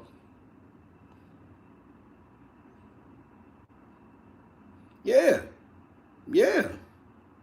Shit was real. So that's why I tell dude, you see somebody that's talking goofy and thinking that because get your life together. There's something called rehabilitation. You're looking goofy. We're watching you on camera looking goofy. Get your shit together. Don't worry about, you worry about all the wrong things. You're saying all the wrong things. I bet. Bet what? Yeah. And you see that. You see that. We all see that. Like, huh? Don't bring the government. And that's how family was. The weak families was you go to somebody's house and their mother had like 50 dudes on the couch. You know, we seen those households that our parents told us. That's why our mothers used to say, don't fuck with little Juan over there or little James. Because he see the household he's from. Okay, I know I get high, but that shit over there is crazy. There's no discipline. There's a whole bunch of craziness going in our household. I don't want that shit coming to my house. How many times our mothers made us have some of our friends wait? Don't worry about him, man. He ain't even the topic. He's an emotional state. Yes. He's not even the topic, bro. You know what I'm saying? This is what they do. You know what I'm saying? That's why I said my name is Zeke Matthews. That just stops that. You know what I'm saying? We couldn't say what K. Bourne said. We couldn't even say hi to the police.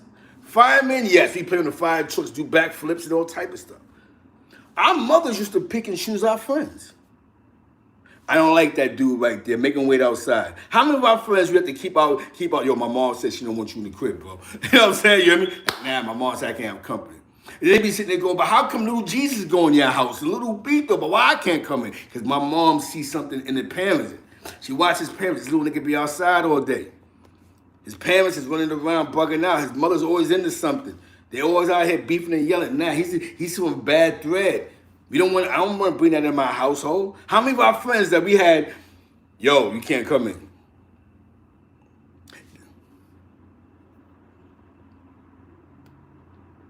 Yeah. You know what I'm saying? You from the hood, man. See, that's the difference. When the hood is in the building, I'm okay. You know what I'm saying?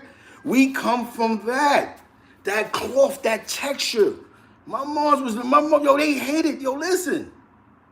They tell you, yo, listen.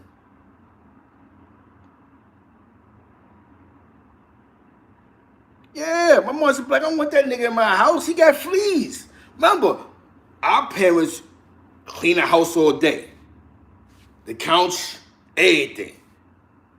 We got cousins that wasn't allowed to come to our house because their house was nasty.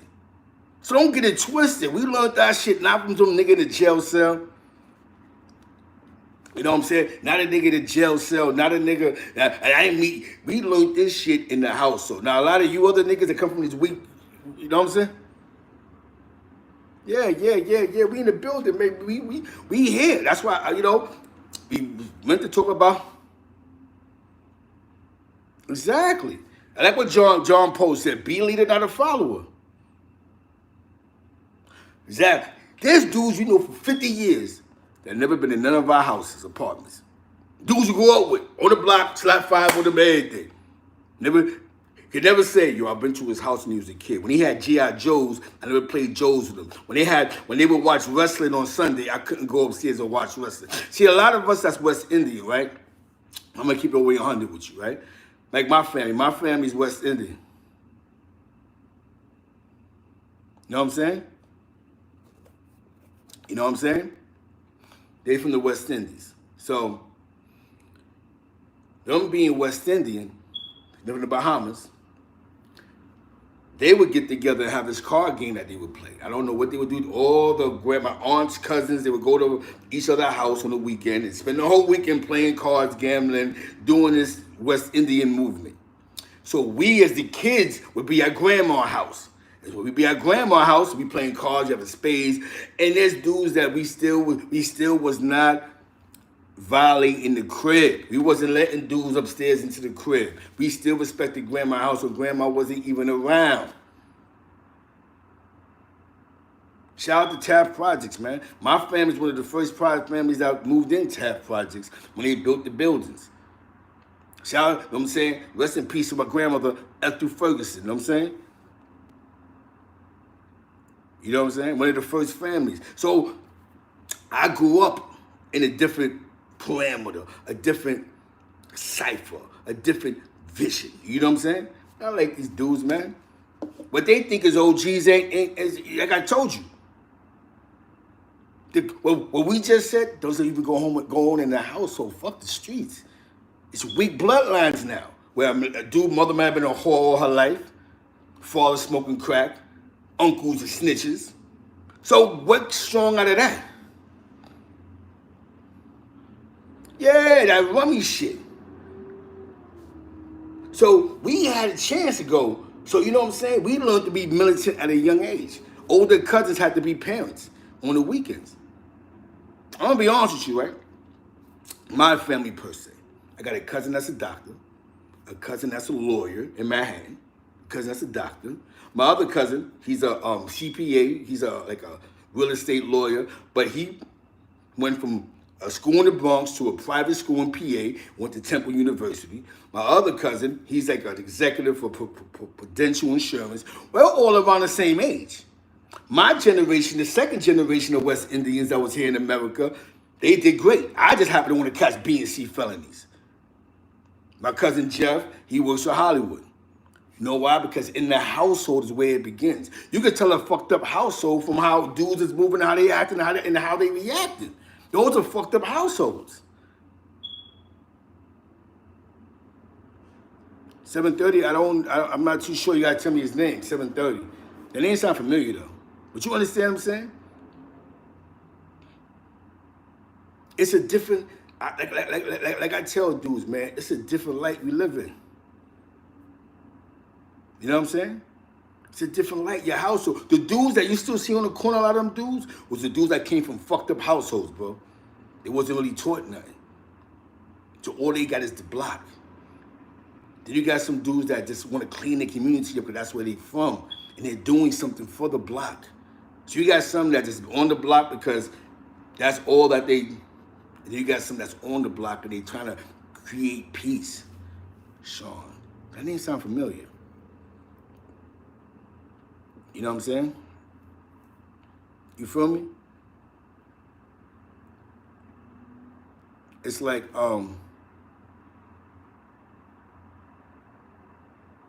we get to the point, right? We get to the point in the game where some things has to be reality. And then when it doesn't become reality, it becomes nothing. So what happens is, like I said, a person, you know what I'm saying? You know what I'm saying? Don't leave it up to a group of individuals that's speaking about from jail.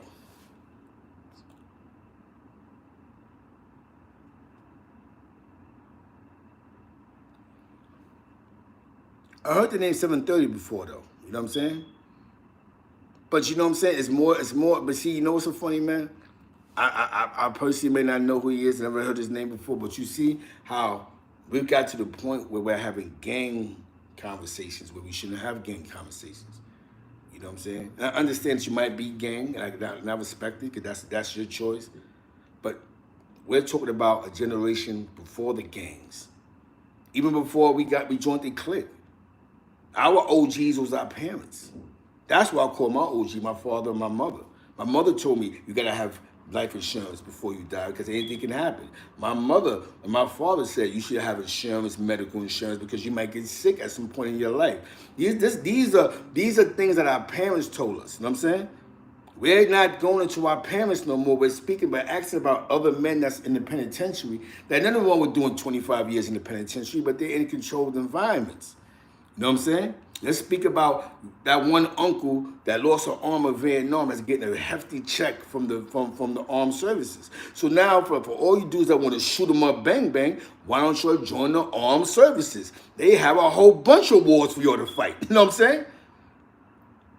You know what I'm saying? They got a whole bunch of legal killings you can do.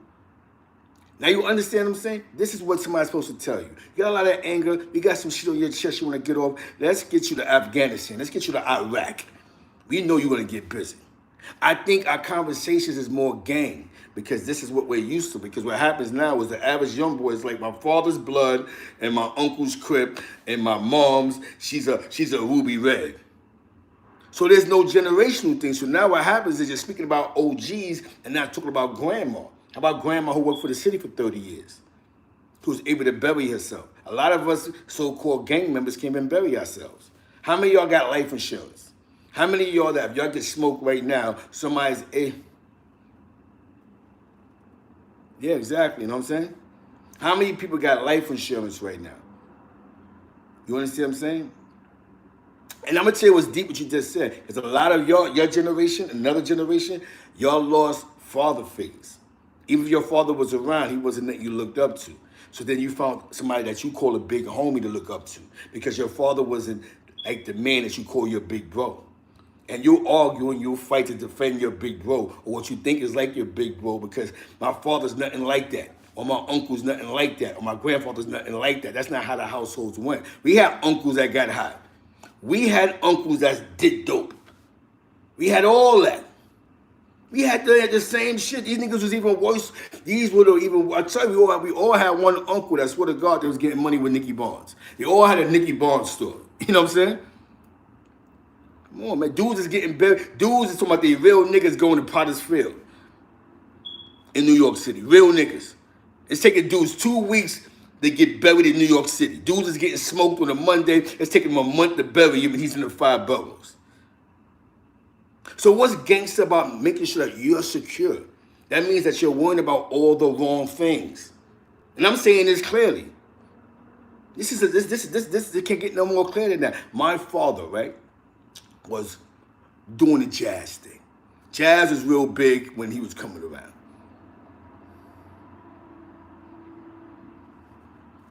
You know what I'm saying? He caught on. The jazz thing wasn't working. Wait a minute. I'm getting close to my 40s. Let me get my shit together. He came to New York. He's from Alabama. Via Chicago, via Cleveland. His man owned a bar by Madison Avenue that he was in the band with. Now, father's name was Ezekiel Matthews Jr. I forgot the name of the bar. It's like a jazz bar by Lincoln Projects. I think it's on Madison or 5th and 130-something Street.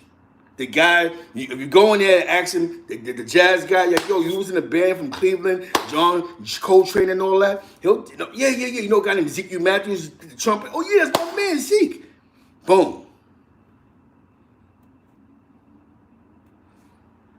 Now I'm breaking this down to you. My father came with the band in New York. He played a couple of spots. He was like, sometimes he played with John Coltrane. John Coltrane was Jay-Z back then in the jazz game. He was one of the Jay-Z's of jazz. My father caught on. This shit ain't working out. A lot of dudes just fuck with the bag. certain dudes was getting picked to go on these tours. Remember, jazz, the chitlin circuit was the chitlin circuit. You know what I'm saying? The chitlin circuit was the chitlin circuit. So now you got to sit back and go. It wasn't, you know what I'm saying? Quincy Jones had to go to fucking Europe to become a superstar. You know what I'm saying? So it's like, yeah, the jazz is blowing, but we still being minimized. My father got a job being a messenger in New York. He lived in Queens. He rented a room in Queens. All he had was, like me, his suitcase. Mess with this woman. He buys a newspaper one day, and there's a small clipping. The small clipping said, "We're hiring for MTA drivers." Right? When they hire for MTA drivers, in the mix of that, right?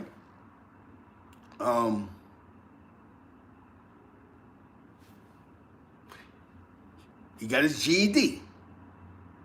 In the midst of his GED, he took the civil service test. Whatever test he took at MTA, he passed it. Boom. He became a bus driver. He said, you either do transit, trains, or bus. He said, I'm going to do bus. They sent him to the Casey Stargill Depot. For those that don't know what the Casey Stargill Depot is, that is MTA, the bus depot across the street from Citi Field, where it used to be Shea Stadium in Queens. When he worked there, all the African-American drivers, all they did was park the buses. That's all they did was park the buses. There wasn't no black, there wasn't nobody out there at Depot that was African-American had their own bus lines. We're talking about the 70s, 72, 73. You was getting paid, but you just had to park the bus. You might have slipped up and somebody took a vacation to get to pick a bus up and ride it back to the depot, but there was no routes really. Certain areas in Queens was not used to for African-American bus driver. So my father, because you know my father was just cool and quiet guy, this Italian guy took to him. This is before the 1983 bus strike. Patience is a virtue, right? Well, I'm getting paid, I'm getting some money, I work for the city, I got all these benefits, it's a plan. The white guy goes, my father, Zeke, he goes, Zeke, let's let Zeke, the guy bus route was, I think, the 46. My father, the first bus that he rode was a bus that went through Forest, what's that, Kew Gardens, all the way to that hospital in Long Island. What's that, Queens Boulevard? That Queens, whatever that, it's a bus route that took you all the way like to Long Island. But it was all, you know, suburban Queens when you're coming through. The guy goes, so the bus guy goes, you sure you want Zeke to do? He goes, yeah, I want to go on vacation. So nobody want the captain. He said, let Zeke ride the bus. It's the people got to get used to that. My father said the first day he rode that bus line, the white people thought they saw a ghost. This black man, what is he doing riding the bus? So he said he rode the bus the first time. It was a little shaky. He was quiet. People was looking at him like he was weird. The second time he did it, they got a little more comfortable with him. The third time, so he said, I'm doing my best. I'm doing my best. Yeah, it's a bus that goes all the way to some hospital in Long Island. He told me, and he said he impressed him. So what happened is, over the course of time, they began to allow more African Americans, you know, float their boat. Not just him, but a couple other guys. So there was a bus route that was available. It was called the Q44.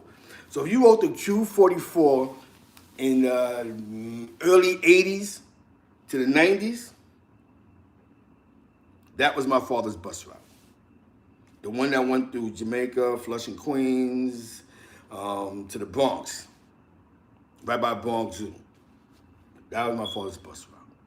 Now, let me tell you how you law finesse the game, right? My father was a part of the 1983 bus strike. Yes, bus strike. My father, my dad, taught me something. Taught me a whole lot, yes. My father taught me a whole lot. On the bus. He rode the bus for 20 years and retired. My father, remember, when he started riding the bus, he was like 39, yep. He retired when he was 60. Right? My father bought a co-op in Co-op City in 90. My father was retired since 1990. 2. He retired. No more MTA. My father died 2018. You don't think that's history? You don't think that's historical? That an African American who came from Alabama was able to retired, getting a pension and a check from the city of New York for 20, 30 years? Some of y'all niggas was born in 9192.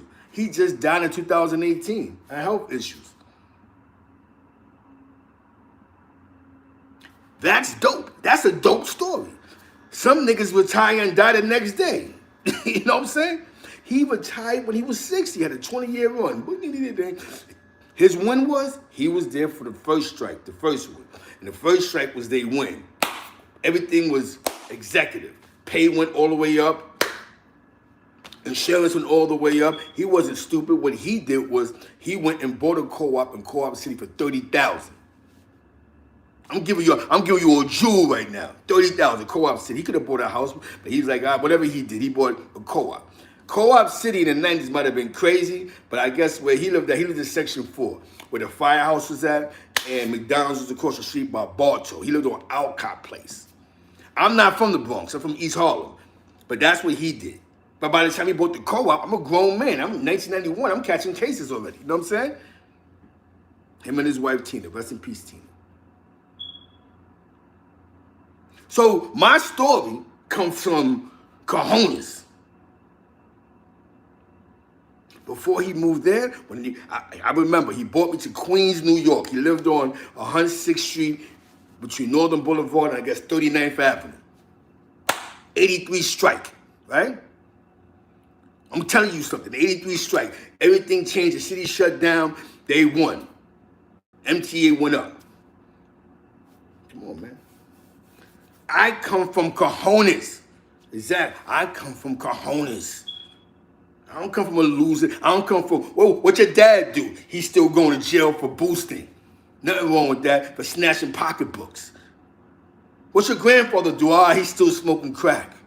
All our parents got caught up in some funny money shit. You know what I'm saying? And some niggas was just smart. Yo, my father died, right? I'm gonna tell you what was so dope about my father dying.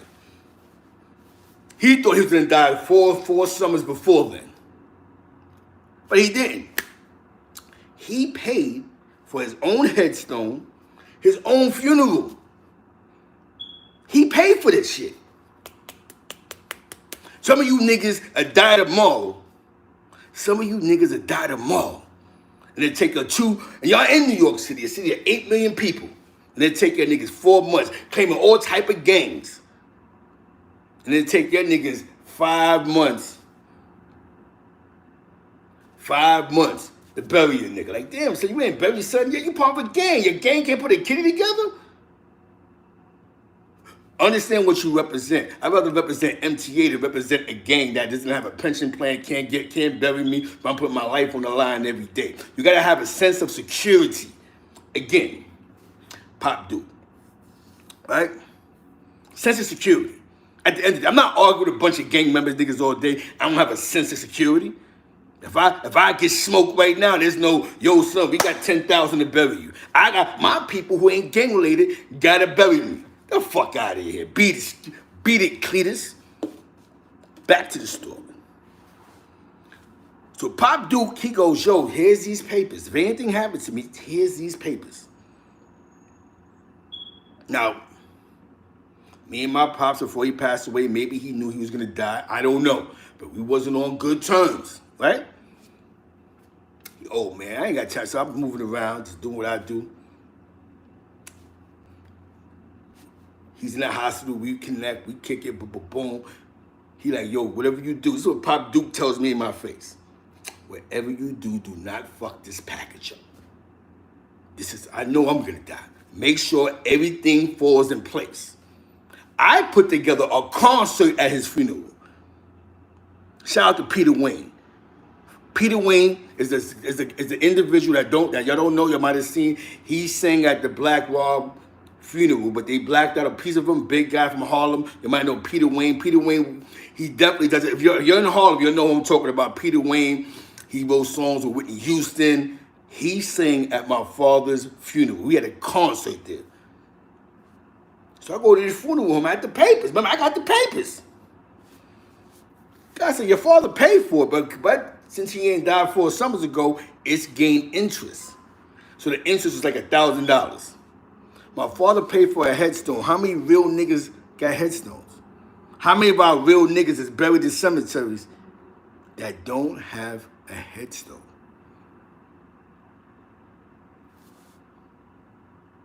A headstone. He paid for a headstone. And actually, he's buried with his wife. That's called conducting business, staying focused, knowing what you're doing. I'm going to give you a brief historical fact about Zeke Black. Before I caught my case, I was upstate New York. I wasn't in New York City. What brought me back to New York was that my father's wife died while I was up north. He was by himself and he was diabetic. So I had to make sure that he was all right. You know what I'm saying? You hear me? Funerals are expensive. He got buried 4 days later. Bought the suit to him. He had the ill suit with the glasses, Met hat. It was real, man. He did that off of MTA money. He had insurance until he passed away. So when you talk this gang, if it's not incorporated gang, you're missing me with something, bruh. You're putting your life on the line, or you're putting your family life on the line, and nigga came and buried you. You came and buried yourself. So you need not to worry about and talk about what doesn't need to be talked about. Focus on getting yourself right. Clean your skin. Because a responsible man, after a while, gotta be responsible. We all have our traits where we get caught up in something too many times and we start talking about a bunch of nothing. But there's a point in time in your life where you have to go, enough is enough. It has to be a point in time. It has to be a point in time that some of your females gotta go, yo, listen, I know you got a fucked up bloodline. I know your father smoked crack and your mother is out here loose and your grandfather. And so I know that you're just lost and you're looking for something outside to look up to. We get it. But you're gonna have to figure this shit out on your own now. My father was born in 1923. He could not be raised any worse than us in Alabama. So 1823 in Alabama, he had me when he was 40. Alabama? Imagine being, when he was 10 years old in Alabama, what he had to go through. The fear of being a black man with a voice.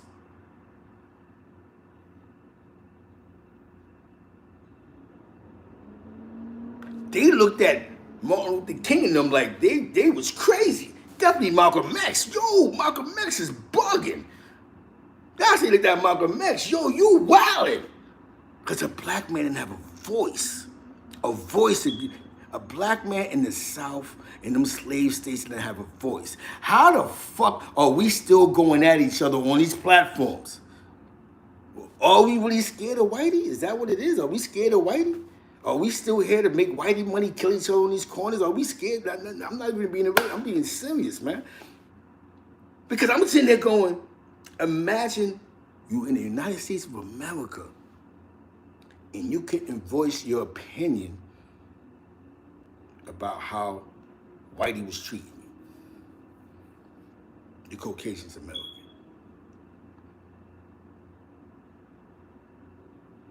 So then you leave Alabama, you go to Chicago, and it's crazy. You see mad blacks, they got jobs, Cadillacs, they work for the warehouse, they're now on the back of the bus. If somebody says something crazy, they going back and forth. But it's like you're a whole lot more independent than that dirty South. You don't get the Tillman guy, whatever his name was, Tillman. Tillman was a free-minded black man in the dirty South.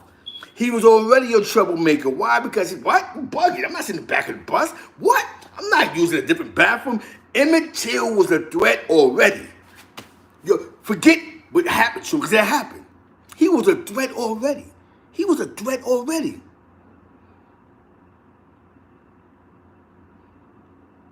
Yes. So let's take pride in that. We're taking pride in things that should be taking pride of. You ask your average dude that we call an OG nowadays, they asking for a handout. You scared. Yo, you scared to hit somebody up. I'm scared to hit somebody that's want to your OG up. You got to ask them twos and fews. It was eating me old something, man. Come on, scrapping. As soon as I say, no, man, fuck that nigga. Come on, man. He was a different black. They like, wait a minute. He walked across the street. Look at that crazy. He was a free-minded black man because he was coming from Chicago or somewhere in the Midwest. Come on, man. It's still like that. What was the odds of me on my way coming back from Tennessee, right? Tennessee. I stopped in a small town to get something to eat called Robert E. Lee Wilson. Wilson, Arkansas. You can Google this shit. Now, how many Robert E. Lees is there? You know what I'm saying? They named the little town after him. He owned the cotton mill. I actually got to see cotton fields going through Arkansas. The name of this town, y'all can Google this shit, is Robert E. Lee Wilson. Boom. Small town. I'm like, who the fuck is Robert E. Lee Wilson? Where did he find this nigga at? They named the town after him. You know what I'm saying? Everything is Wilson. In Arkansas. And I'm sitting there going, damn, this is some deep shit. You know what I'm saying? Y'all, they're coming to the point where they just throwing, you know what I'm saying? Robert E. Lee Jackson. You know what I'm saying? I'm like, what year was Robert E. Lee Wilson born? Was that a popular name or something? Like, Robert E. Lee, was that just a popular name? You know what I'm saying? Like, I thought Hector Marquez Perez was popular. Now, this Robert E. Lee shit is crazy. Now, listen, I'm not a racist guy. I'm all love, black power, white, you know what I'm saying? I'm with the love, but we just talk about reality party people. There's a lot of mixed couples, life didn't change. I'm just telling you his generation. So I think with these platforms that we have, instead of us still talking about a bunch of nothing, right? You get hot, now you have something to talk about. Salute. Imagine that, me and wife are going through Robert E. Lee. There's a portion of Missouri that they call the red cards. What the hell's a red card? Republican areas. Their visions on life is still, these are the Republican, I am really in a Republican state. The area I am in St. Louis was actually free in the Civil War. St. Louis. You know what I'm saying? Anything south, we're not really wanted there. Treason, traitors, they let the Union, there's a lot of animosity. You might see a Confederate flag or a picture of you know what I'm saying? So let's not forget that part of people while we're going back and forth all day online, saying all the worst things we can say about each other. Let's not forget that there's a portion of people in real life that's still with keeping us mopping floors, cooking good old pancakes. Yeah, there's still a portion of society that's a position of power that's still gonna smack us in the head, crazy traffic stops, you know what I'm saying? Yes, it was crazy, bro. I was with Robert E. Lee Wilson. I said, what the? I said, then we seen this picture at the diner. They had this picture on the wall at the diner. Shout out to Robert E. Lee. The food was delicious, though. The food was delicious. But you felt like you was in a southern town. Like, this is real. You know what I'm saying? And that's what I'm trying to say. When you dudes start moving around, y'all begin to see things, right? We're arguing about statuses and staying. These dudes are still fighting for political power. They feel like they're losing their country. Not just people that has that you know, those thoughts. There's certain areas, small towns in this world that got 900 people where the black man is still considered a small class. You understand what I'm saying?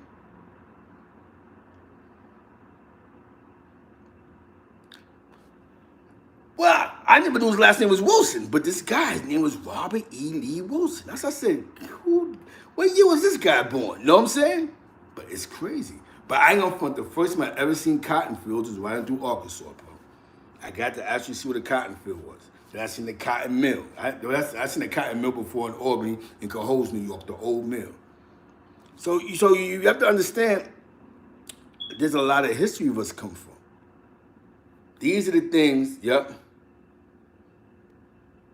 I don't think it's from the Civil War. I just think he changed his name after Robert E. Lee. Because no, Robert E. Lee is really the Southern Guard to a lot of people in the South. He's bigger than Jefferson guy. He's like the Southern Guard. You know what I'm saying? General Robert E. Lee, he's who they beds. When they throw in their gray hats and their gray shirts, they wear for Robert E. Lee. You know what I'm saying? So maybe this guy's name was something else, but he changed his name to Robert E. Lee and named this town Robert E. Lee Wilson. Y'all could Google this. Wilson, Arkansas. 903 people. This is, you know what I'm saying? Yeah. You have to Google this, man. It's crazy. Now, I have to get ready to go to work, of course. I got some content I'm putting up. It was a conversation between me, ChynaBrim, Father U from Upper West Side, PTC crew, and Uncle Nick from WTS. You know what I'm saying? He has a YouTube channel, Uncle Nick from the Lower East Side. If y'all see it, I see him a lot. He's with the Low Lives. He's interviewed numerous rappers. He be downtown Manhattan. He knows, you know what I'm saying? He knows his zip code. He knows his zone. He interviewed Chango and all of them. You know what I'm saying? Yeah. Hell yeah, definitely. Oh yeah, you. Yep, he was in the building. Yep, he was in the building. Yep, because let me do segments. You know what I'm saying? Yep, Shabazz was in the building. Malcolm Shabazz, he was in the building. Yo, this is we all we got, man. We all we got, right? And now that we have now they're giving us a chance to speak some reality to some people's brains. Let's take full advantage of that. You know what I'm saying? I got the content going up. I hope you enjoyed the show. I didn't want to be all over the place, but my name is Zeke Matthews. Shout out to UFO Feed. He gave me a great interview. Shout out to everybody that gave me an interview too. Killa Kato from ABG.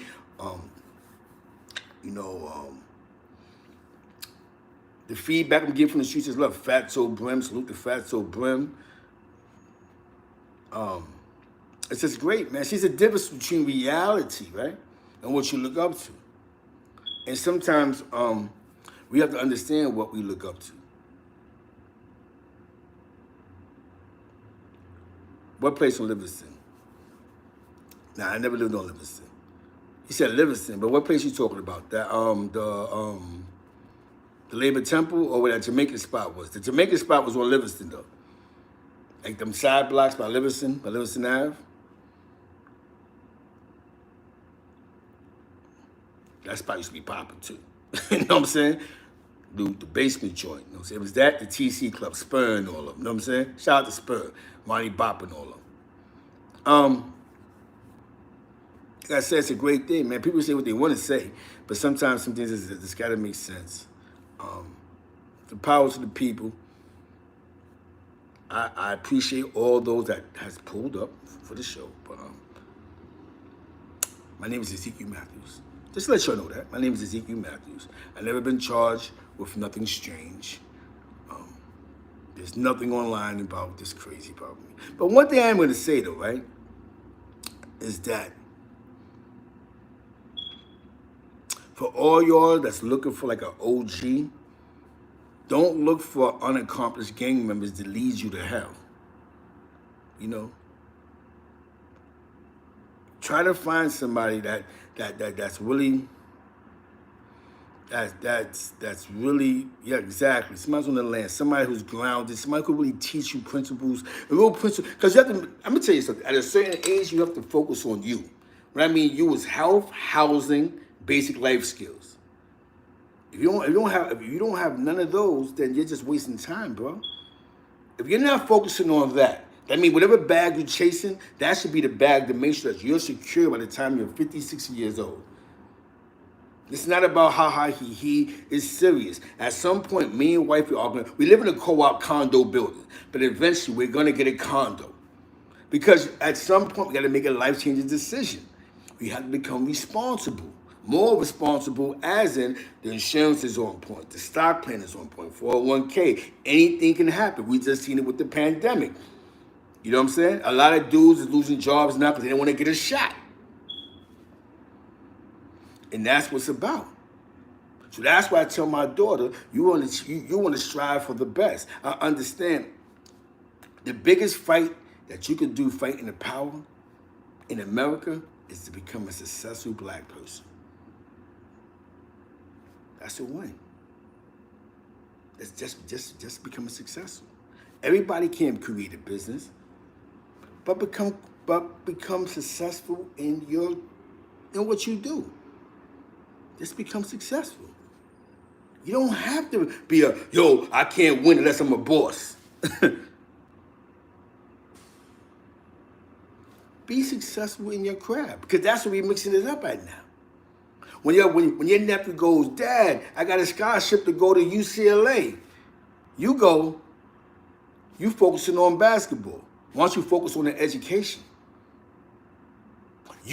Basketball got you the free education. You know what I'm saying?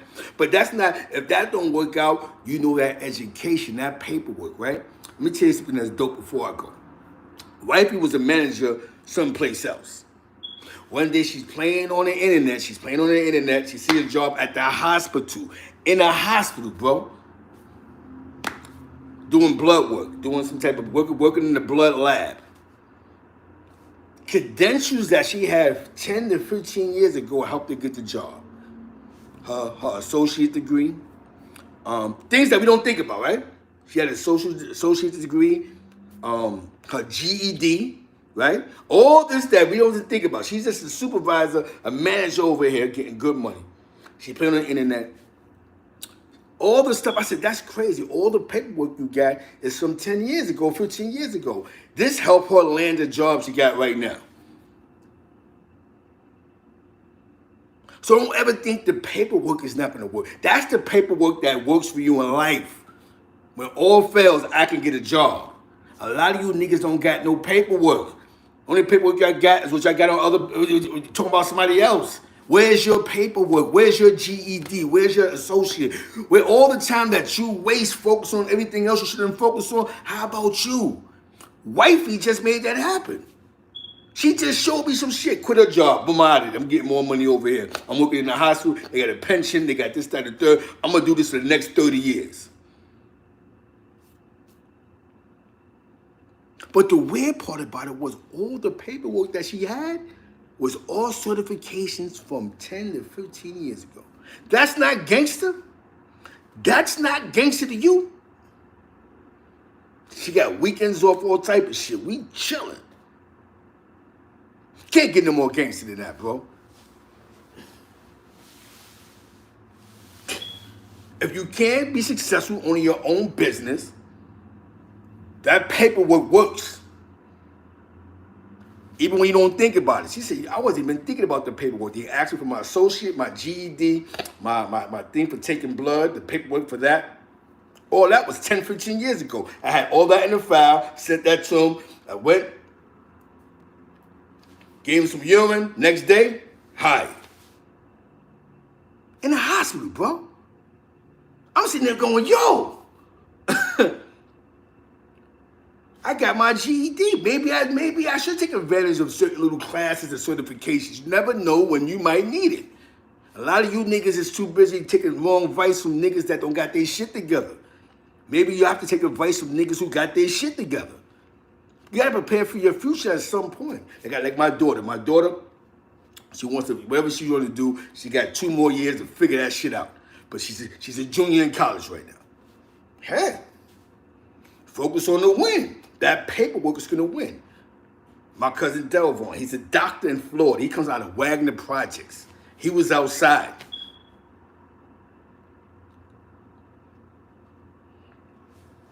Oh, man. Y'all worried about who got more views. How's your 401k plan looking? Is YouTube giving us 401k plans?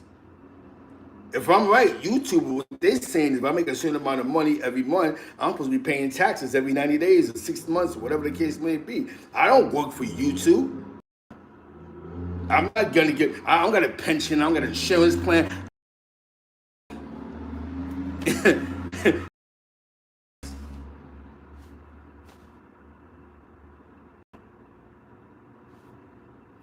You got some winners, you got some losers. Shout out to Hot Song Cam for pulling up, man.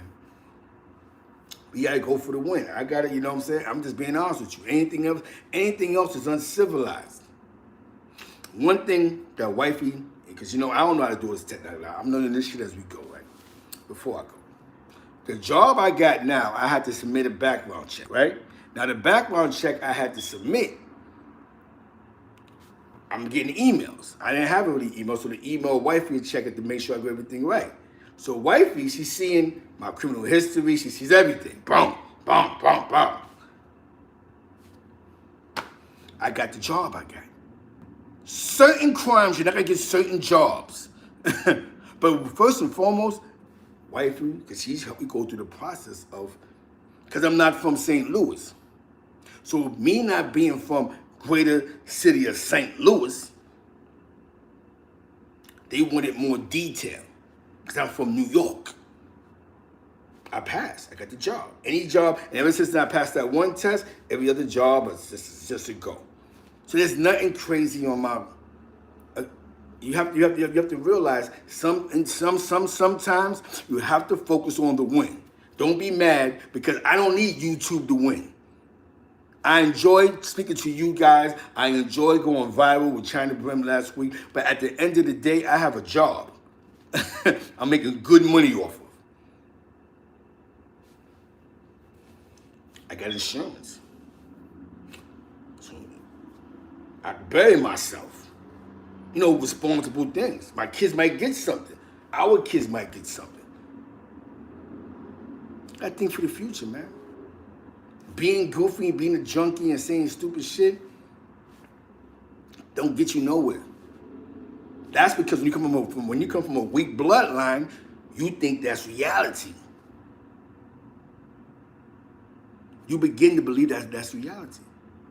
I understand young boys going big bro, but when a grown man calls another grown man big bro, there's something wrong with you mentally. There has to be something mentally when you're over 25 years old and you're calling another man big homie. I understand he may have status like, yeah, that's the homie. But when you're sitting here physically degrading your value to call somebody else a big homie who can't put $1 million in your pocket, I might as well call my fucking store manager the big homie. You know what I'm saying? It's that stinking thinking, man. Yeah, sometimes we have to reevaluate ourselves, man. Think about that, right? I'm going to call you the big homie, but I got more than you, than what you have to offer. You can't get me a job at the airport. You have no plugins. You can't get me a cement job. You can't plug me into, yo, I got a union card for you. You're going to tell me how to get, I can get my own OSHA. I get around 2-3 good Puerto Ricans. I get an OSHA. Oh, man. Need that. So we have to evaluate the way we think here. Who should be the big homie in your life? So now when you call another grown man a big homie, your kids are seeing this and they're gonna go find their own big homie to follow. You know what I'm saying? So with that being said, man, I just gave you a quick history lesson. Imagine growing up in an area. There's a portion of America that African Americans did not have a voice. You couldn't speak out against what was going on around you. Not just you couldn't vote, or you couldn't use the same water fountain, or you couldn't go in certain restaurants. You didn't have a voice. You think about that, right? When you wake up to your kids and go, damn, imagine I was in fucking Alabama somewhere, or Mississippi. And your cousin come from New York City. You don't call your cousin a troublemaker. You're a troublemaker, chill. You're a troublemaker. You're causing trouble. You're fucking exactly. You need the paperwork. In America, in the United States of America, you need paperwork. Yep, exactly. You need paperwork. You need paperwork. That's, you know what I'm saying? You need paperwork. Paperwork is what's gonna work. If you ain't playing with the paperwork, what you gonna do? We're gonna sit over here and try to become the most. Let me tell you something, man. If you're not RP sharing the one, Maryland was popping, Maryland was popping. Yeah, you gotta be strong. The emotion, man, fuck that. These niggas is, nah, son. Shit is real, man. With that being said, man, I gotta go. I appreciate y'all. Salute to y'all. Get a trade, man. Go to job course. See, you see your nephew losing focus. You gotta be the big bro. Listen, little nigga, you wanna shoot guns? Y'all throw a whole bunch of shooters in a van one day and go, listen, I know y'all niggas got high school diplomas. Wow, so I ain't know Sharon passed away. Hopefully, if he did, I don't know. I gotta find out. You know what I'm saying? But you know, if he did, I mean, damn, rest in peace, Sherm. You know, he went to jail young, man. He got all that time. You know what I'm saying? Like, oh, he passed away, Sherm. Damn. Hope not, man. From Queensbridge. He went to jail young, man. Yeah, he went to jail very young, man. Got all that time, man. A simple mistake. And he didn't even tell, you know what I'm saying? He just did a simple mistake, allegedly, and caught the rest of his life in jail, man. It's a dirty game. I have to get ready to go to work. I appreciate all that I pulled up. I'm going to post a video later of 050 speaking to the people, you heard? I appreciate y'all. Thank you, you know what I'm saying? And we're moving forward with the content. We're going all the way in. We're going all the way up. We're going all the way up. With that being said, I appreciate y'all. I definitely appreciate y'all. Yep. And one thing I'm going to say is, keep your eyes on the prize, man. Remember, we was taught things. I appreciate you too, Mary. We appreciate things. We appreciate things that's real. I don't know. He'd be okay. He'd be all right. He's, you know what I'm saying? He'd be okay. You know what I'm saying? But the hate ain't gonna front. I got like 400 views for that. So I guess he was mad about my views. I got another 400 views for it. So definitely thanks, because that actual video I made I got up is monetized. You know what I'm saying? Because nobody's listening to that. So it's all good, man. It's all for shock value. It's all, you know what I'm saying? You know? Definitely thanks, man. Because that was the beef, right? Yo, following the nigga, giving the nigga views. And what happened? Boom, 500 more views. Definitely thanks. Appreciate you. Because that video does got the green ass. I just had to do it on my VOD. I have to respond to it just a little bit. I don't got to be disrespectful. I don't have to back down. I know who I am. Never, you know what I'm saying? I never really, you know, you look up, we got two different eyes. You're trying to show you something real that's so fake. You know what I'm saying? That being said, you'll be okay. Well, I'm gonna give you something about real life. You may not understand the conversation because you look up to what you look up to. See? Dudes say anything when they start bugging out and being irrational. You see what I'm saying, Mary? Dudes say anything, man. Of course that's not you.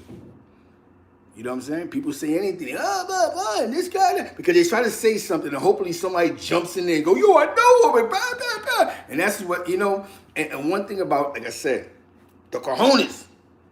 The cojones. See, when the cojones come out, people look and laugh.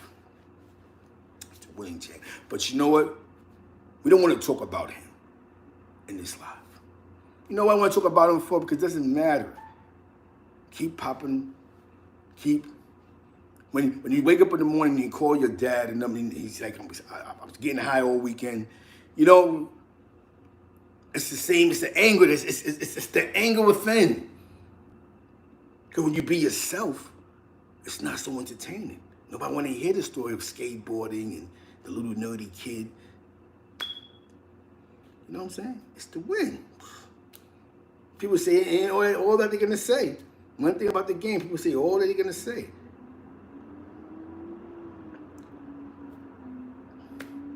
So that was my response to my name. Because all he said, I wouldn't say my name. So everything else is mute. Said my name. The first video I made, I should have said something, but I didn't because I was at work. But that's why I said my name in Mr. Zeke Black. Exactly the third. You're not going to sit here and go, oh, there is Zeke Black. It's not Zeke Black. It's not Zeke Black.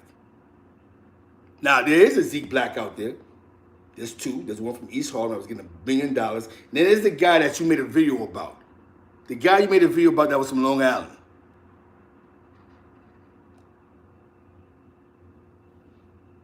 Ezekiel Z. Matthews, the third, Junior.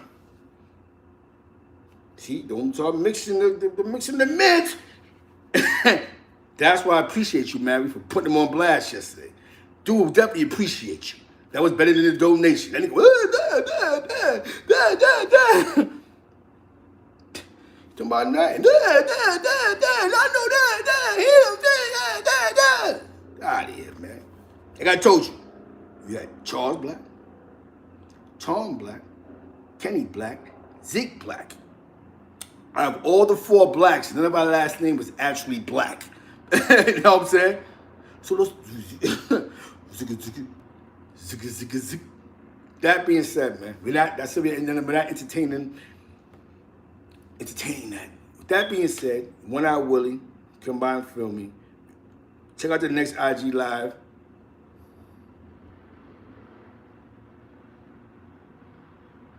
Got you. You know what I'm saying? With that being said, it's all good, man. Like I said, I don't have, see, my whole thing was that, see, one thing, I'm going to tell you something, some grown shit before I go, because I have to go to work. Just because somebody says something crazy about me doesn't mean that I have to react to say something crazy about them. Because it's not about me trying to convince you guys, what this guy said about me. It's just about me talking about me. See, because for me to go and say all the worst things I can say about him, it's just me talking because I don't know him. You understand what I'm saying? So I can say, he's this, that, and this. I can say all that, but I don't know him. I'm not going to waste 5 hours trying to figure out who know him. What I'm going to say is, he said, was I touched as a child? He crazy, man. But since you want to ask that question, yeah, that happened to me when I was a kid. Yeah, since you asked that question, yes, that happened to me when I was a kid. Yeah, I was a young kid. I was like 8 years old when that happened to me. See how that works? But I said that on my live before, so that's where he got that from. I said that on one of my lives before. Lives. That wasn't from nobody in the street. That was a live I said a month ago on one of my shows where I was mentioning about people that has gotten touched by when they was kids.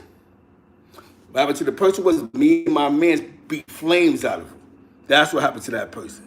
We didn't play around. When me and my man caught him, we caught him slipping, we put hands and feet on him. So that's what happened with that person. So now you asking me a question, I'm telling you. And this is in the historical history book.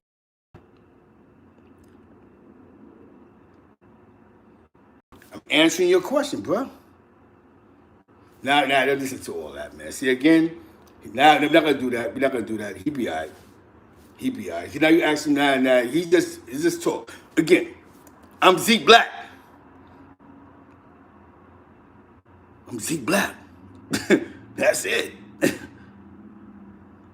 I don't care about him. His story ain't my story. You know what I'm saying? I could just talk about, you know what I'm saying? That's his story ain't my story. My story, I'm just keying in from the block. Shout out to Hilltop Black Sab. 21 gun salute. With that being said, before I go, what I'm going to say is, like I said, every action doesn't cause for a reaction. But in some cases, you got to speak for yourself like Vado. And that's why I use them as the motto of this joint. Because y'all don't know. the outsiders. So I'm just letting y'all know now. I'm not trying to convince y'all to go, yo, boom, boom, boom. I just told you what my name is. You know?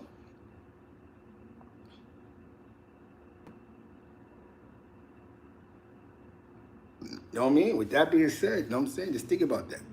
God bless y'all. Been shown. You know, some things is just real. You gotta be real, right? Zeke Black. You know what I'm saying? You know what I mean? With that said, peace to the gods, peace to the earth. We gonna be real. See, sometimes you just gotta keep it funky. Don't fake it funk with it nasty dumb. See, people ain't used to, that's just real. Oh shit, boom. But I've been said that on another show. Hold on one second. Somebody put the Cash App in if y'all remember this. You know what I'm saying? Hold on one second.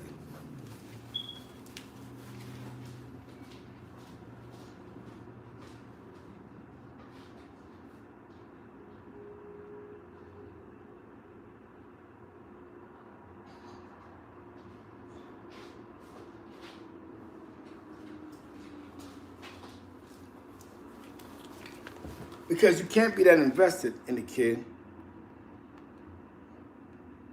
Right? We can't be that invested because I only do this for donations. Yeah, I ain't worried about that, man. He be all right. This is the Cash App for anybody that want to donate, though. You know what I'm saying? We ain't worried about it. Sometimes you gotta let people, you know, they vent, whatever they say that they I don't even know. But he said he's been wanting to do this, so we was never, I guess, we was never cool because this is something he's been wanting to say. So it is what it is, man. You know what I'm saying? I'm Zeke Black from the block. Keep PT. You know what I'm saying? So he be all right, man. He been with my man. You know what I'm saying? These dudes get too emotionally attached. But that's the Cash App for those that want to donate to the Cash App if you would like to. You don't have to, though, because I don't look for the donations. But again, I got to get ready to go to work because that's how I pay my bills. You know what I'm saying? That being said, that's the Cash App. You want to donate, you can donate. If you don't, it's all right. Because I didn't do this for the Cash App. I did this for the people. Some things we got to have these conversations about. You see what I'm saying? I won a lot of fights. I lost a lot of fights. That happens in life. I'm not Rocky Balboa. There's a bunch of fights I lost. A couple I won. I never signed in PC. I just put my Cash App in there. I never signed in the PC. I never, nothing's changed. You know what I'm saying? Crazy. But the most weirdest part about this whole story is, I'm gonna say this before I go. You know what I'm saying? Now, because he paid attention to the content I put out months ago, you know what I'm saying? That doesn't really matter. Like, see, people say some things. Exactly. People say things, they think it's the worst. I'm gonna say anything worse. Can't say the worst to be because that man. You know what I'm saying? So with that being said, you got to see, right? Lifestyles, difference. Skin. That you gotta watch. Watch him. Listen, and the craziest part about this is, it's all about my views. You know what I'm saying? This France with something, I don't know, yo. But one thing we all gonna say, nah, not at all. Not at all, because I grew up around men. That's why I never affected the kid as a crowd. Now that drinking shit started from the corners. That was just a whole nother lifestyle. You know what I'm saying? I never smoked weed. So my mans would always buy beer, like it was something just a chop. It had nothing to do with that. By the time I was 13, 14, I was outside all the way. You know what I'm saying? I was outside. That was, see, once you can defend yourself at a certain age, you move different. That did it. All that shit did was I had my guards up. I was on point as a little nigga. I just had to be on point because one thing, when things like that happen in the household, our parents, for some reason, want to keep it in the household. So there was no tell a teacher, guidance counselor, tell grandma. You had to go through it, boom, boom, boom. So I knew how to get around that. Because Duke, you know what I'm saying? I had to blow it up to my, you know what I'm saying? She blew it up. She went to the nigga, you know, he didn't come to the crib no more. I see the nigga milling around Spanish Harlem and me and my man's got him. And that's just, it's just happened. Everything is timing. But the reason why I sip for is because that was the corner thing. We be outside, we sipping all day. It had nothing to do with me looking for a Dr. Phil on the corner. You know what I'm saying? Yeah. So you got to understand, right? There's a lot of people in my generation that went through what we went through because a lot of our parents got, was caught up in the drug game. Not paying attention to certain things after a while. Signs of weaknesses, the rooms. A lot of playing house and a lot of other weird shit was going on. So as the new pandemic was kicking in, it was weakening the power of the household. Because dad was like, fuck that, I'm out of here. I was moving to Queens, so I'm out of here. So it began to, before mass incarceration, the pandemic separated the families. Because some dudes, like they get a city job, a caseworker, mommy's still getting high. I'm out of here. I'm going to Brooklyn somewhere by Brownstone. So nah, not at all. Let me tell you something, man. Don't let people use chaotic shit that happened in their life as an excuse. That's why I smoke crack, because I was ignored as a child. Nah, man. Because after a while, you become independent. You do things to be independent. You learn things. You learn how to cook. You learn how to shop for yourself. You learn how to make money. Exactly. This is a history lesson for y'all.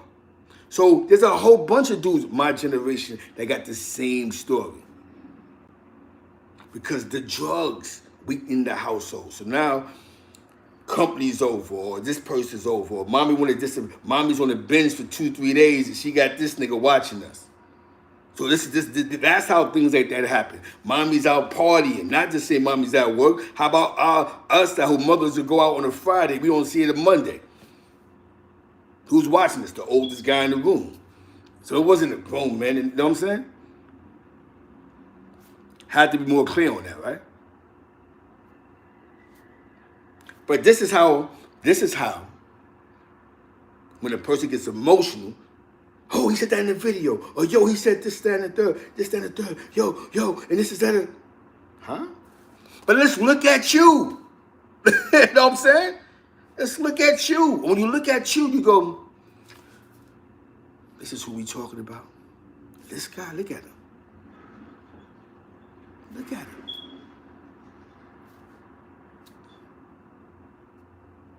Yo, I come clean with everything because I do drugs. Look, at least I'm honest. Huh? I ain't never see a drug addict take pride in being honest, being a drug addict. That being said, I never seen an honorable drug addict. Like, yo, fucking, you don't respect me. I'm a fucking dope fiend. So what, I may have sucked a dick here and there. Or maybe I let niggas fuck me. Or all that crazy shit. This is what I seen weak niggas do weak shit for some hard drugs when they can't pay for it. That's why me and my mans wasn't into the hard drugs. Because we seen honorable dudes on the 3rd floor with some weird situations. You know what I'm saying? So, with that being said, man, it's all about the power of the people, man. Some people do need psychiatric help. Like, I'm going to be honest with you.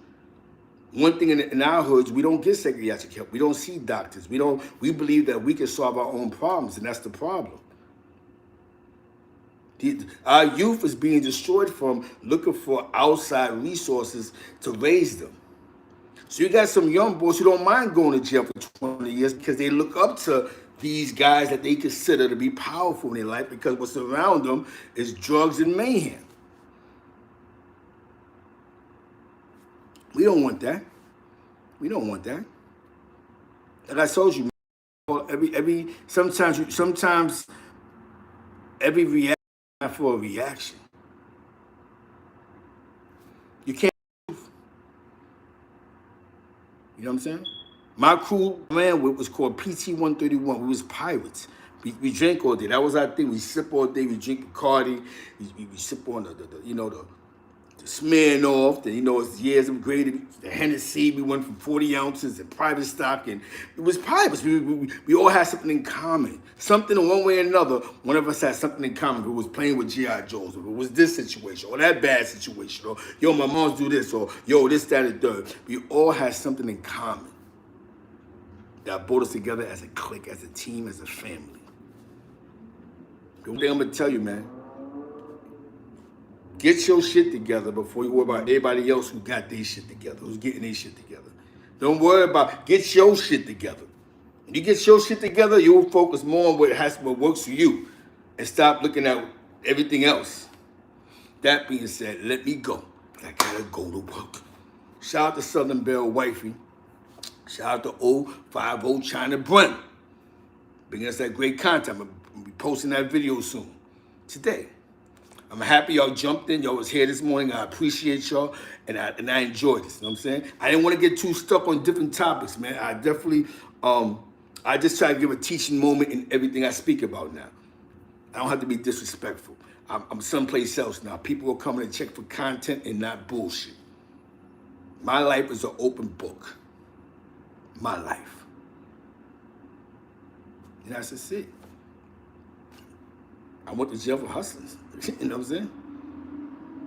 Debbie Coney out on the check-in. With that being said, I gotta go. Peace, love, and unity. Call your kids, man. Tell your kids you love them. Even if you have a relationship with them, text them. Yo, I love you, man. Some of us have to raise ourselves. A lot of us are really emotionless because we don't know how to love, because at some point in our life, we lost love. Right? We all had love at some point in time, but then at some point in time, we lost love because the deadly streets, penitentiary, bitterness, anger, loneliness. With that being said, man, get your mentals together. Get your mental state together. You can't be everybody else's fault. Focus on your... Let me tell you something. One thing I'm going to tell you about Wifey, and I love her.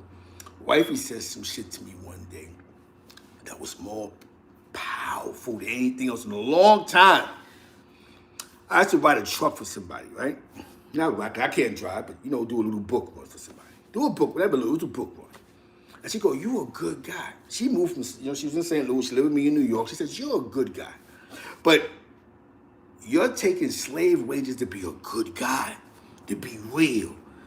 Because he's allowing you to, you're doing the book route and you're finding guys, but you're getting paid peanuts. Throwing your whole day. And he's making money off these books. Of course, he's doing whatever he's doing.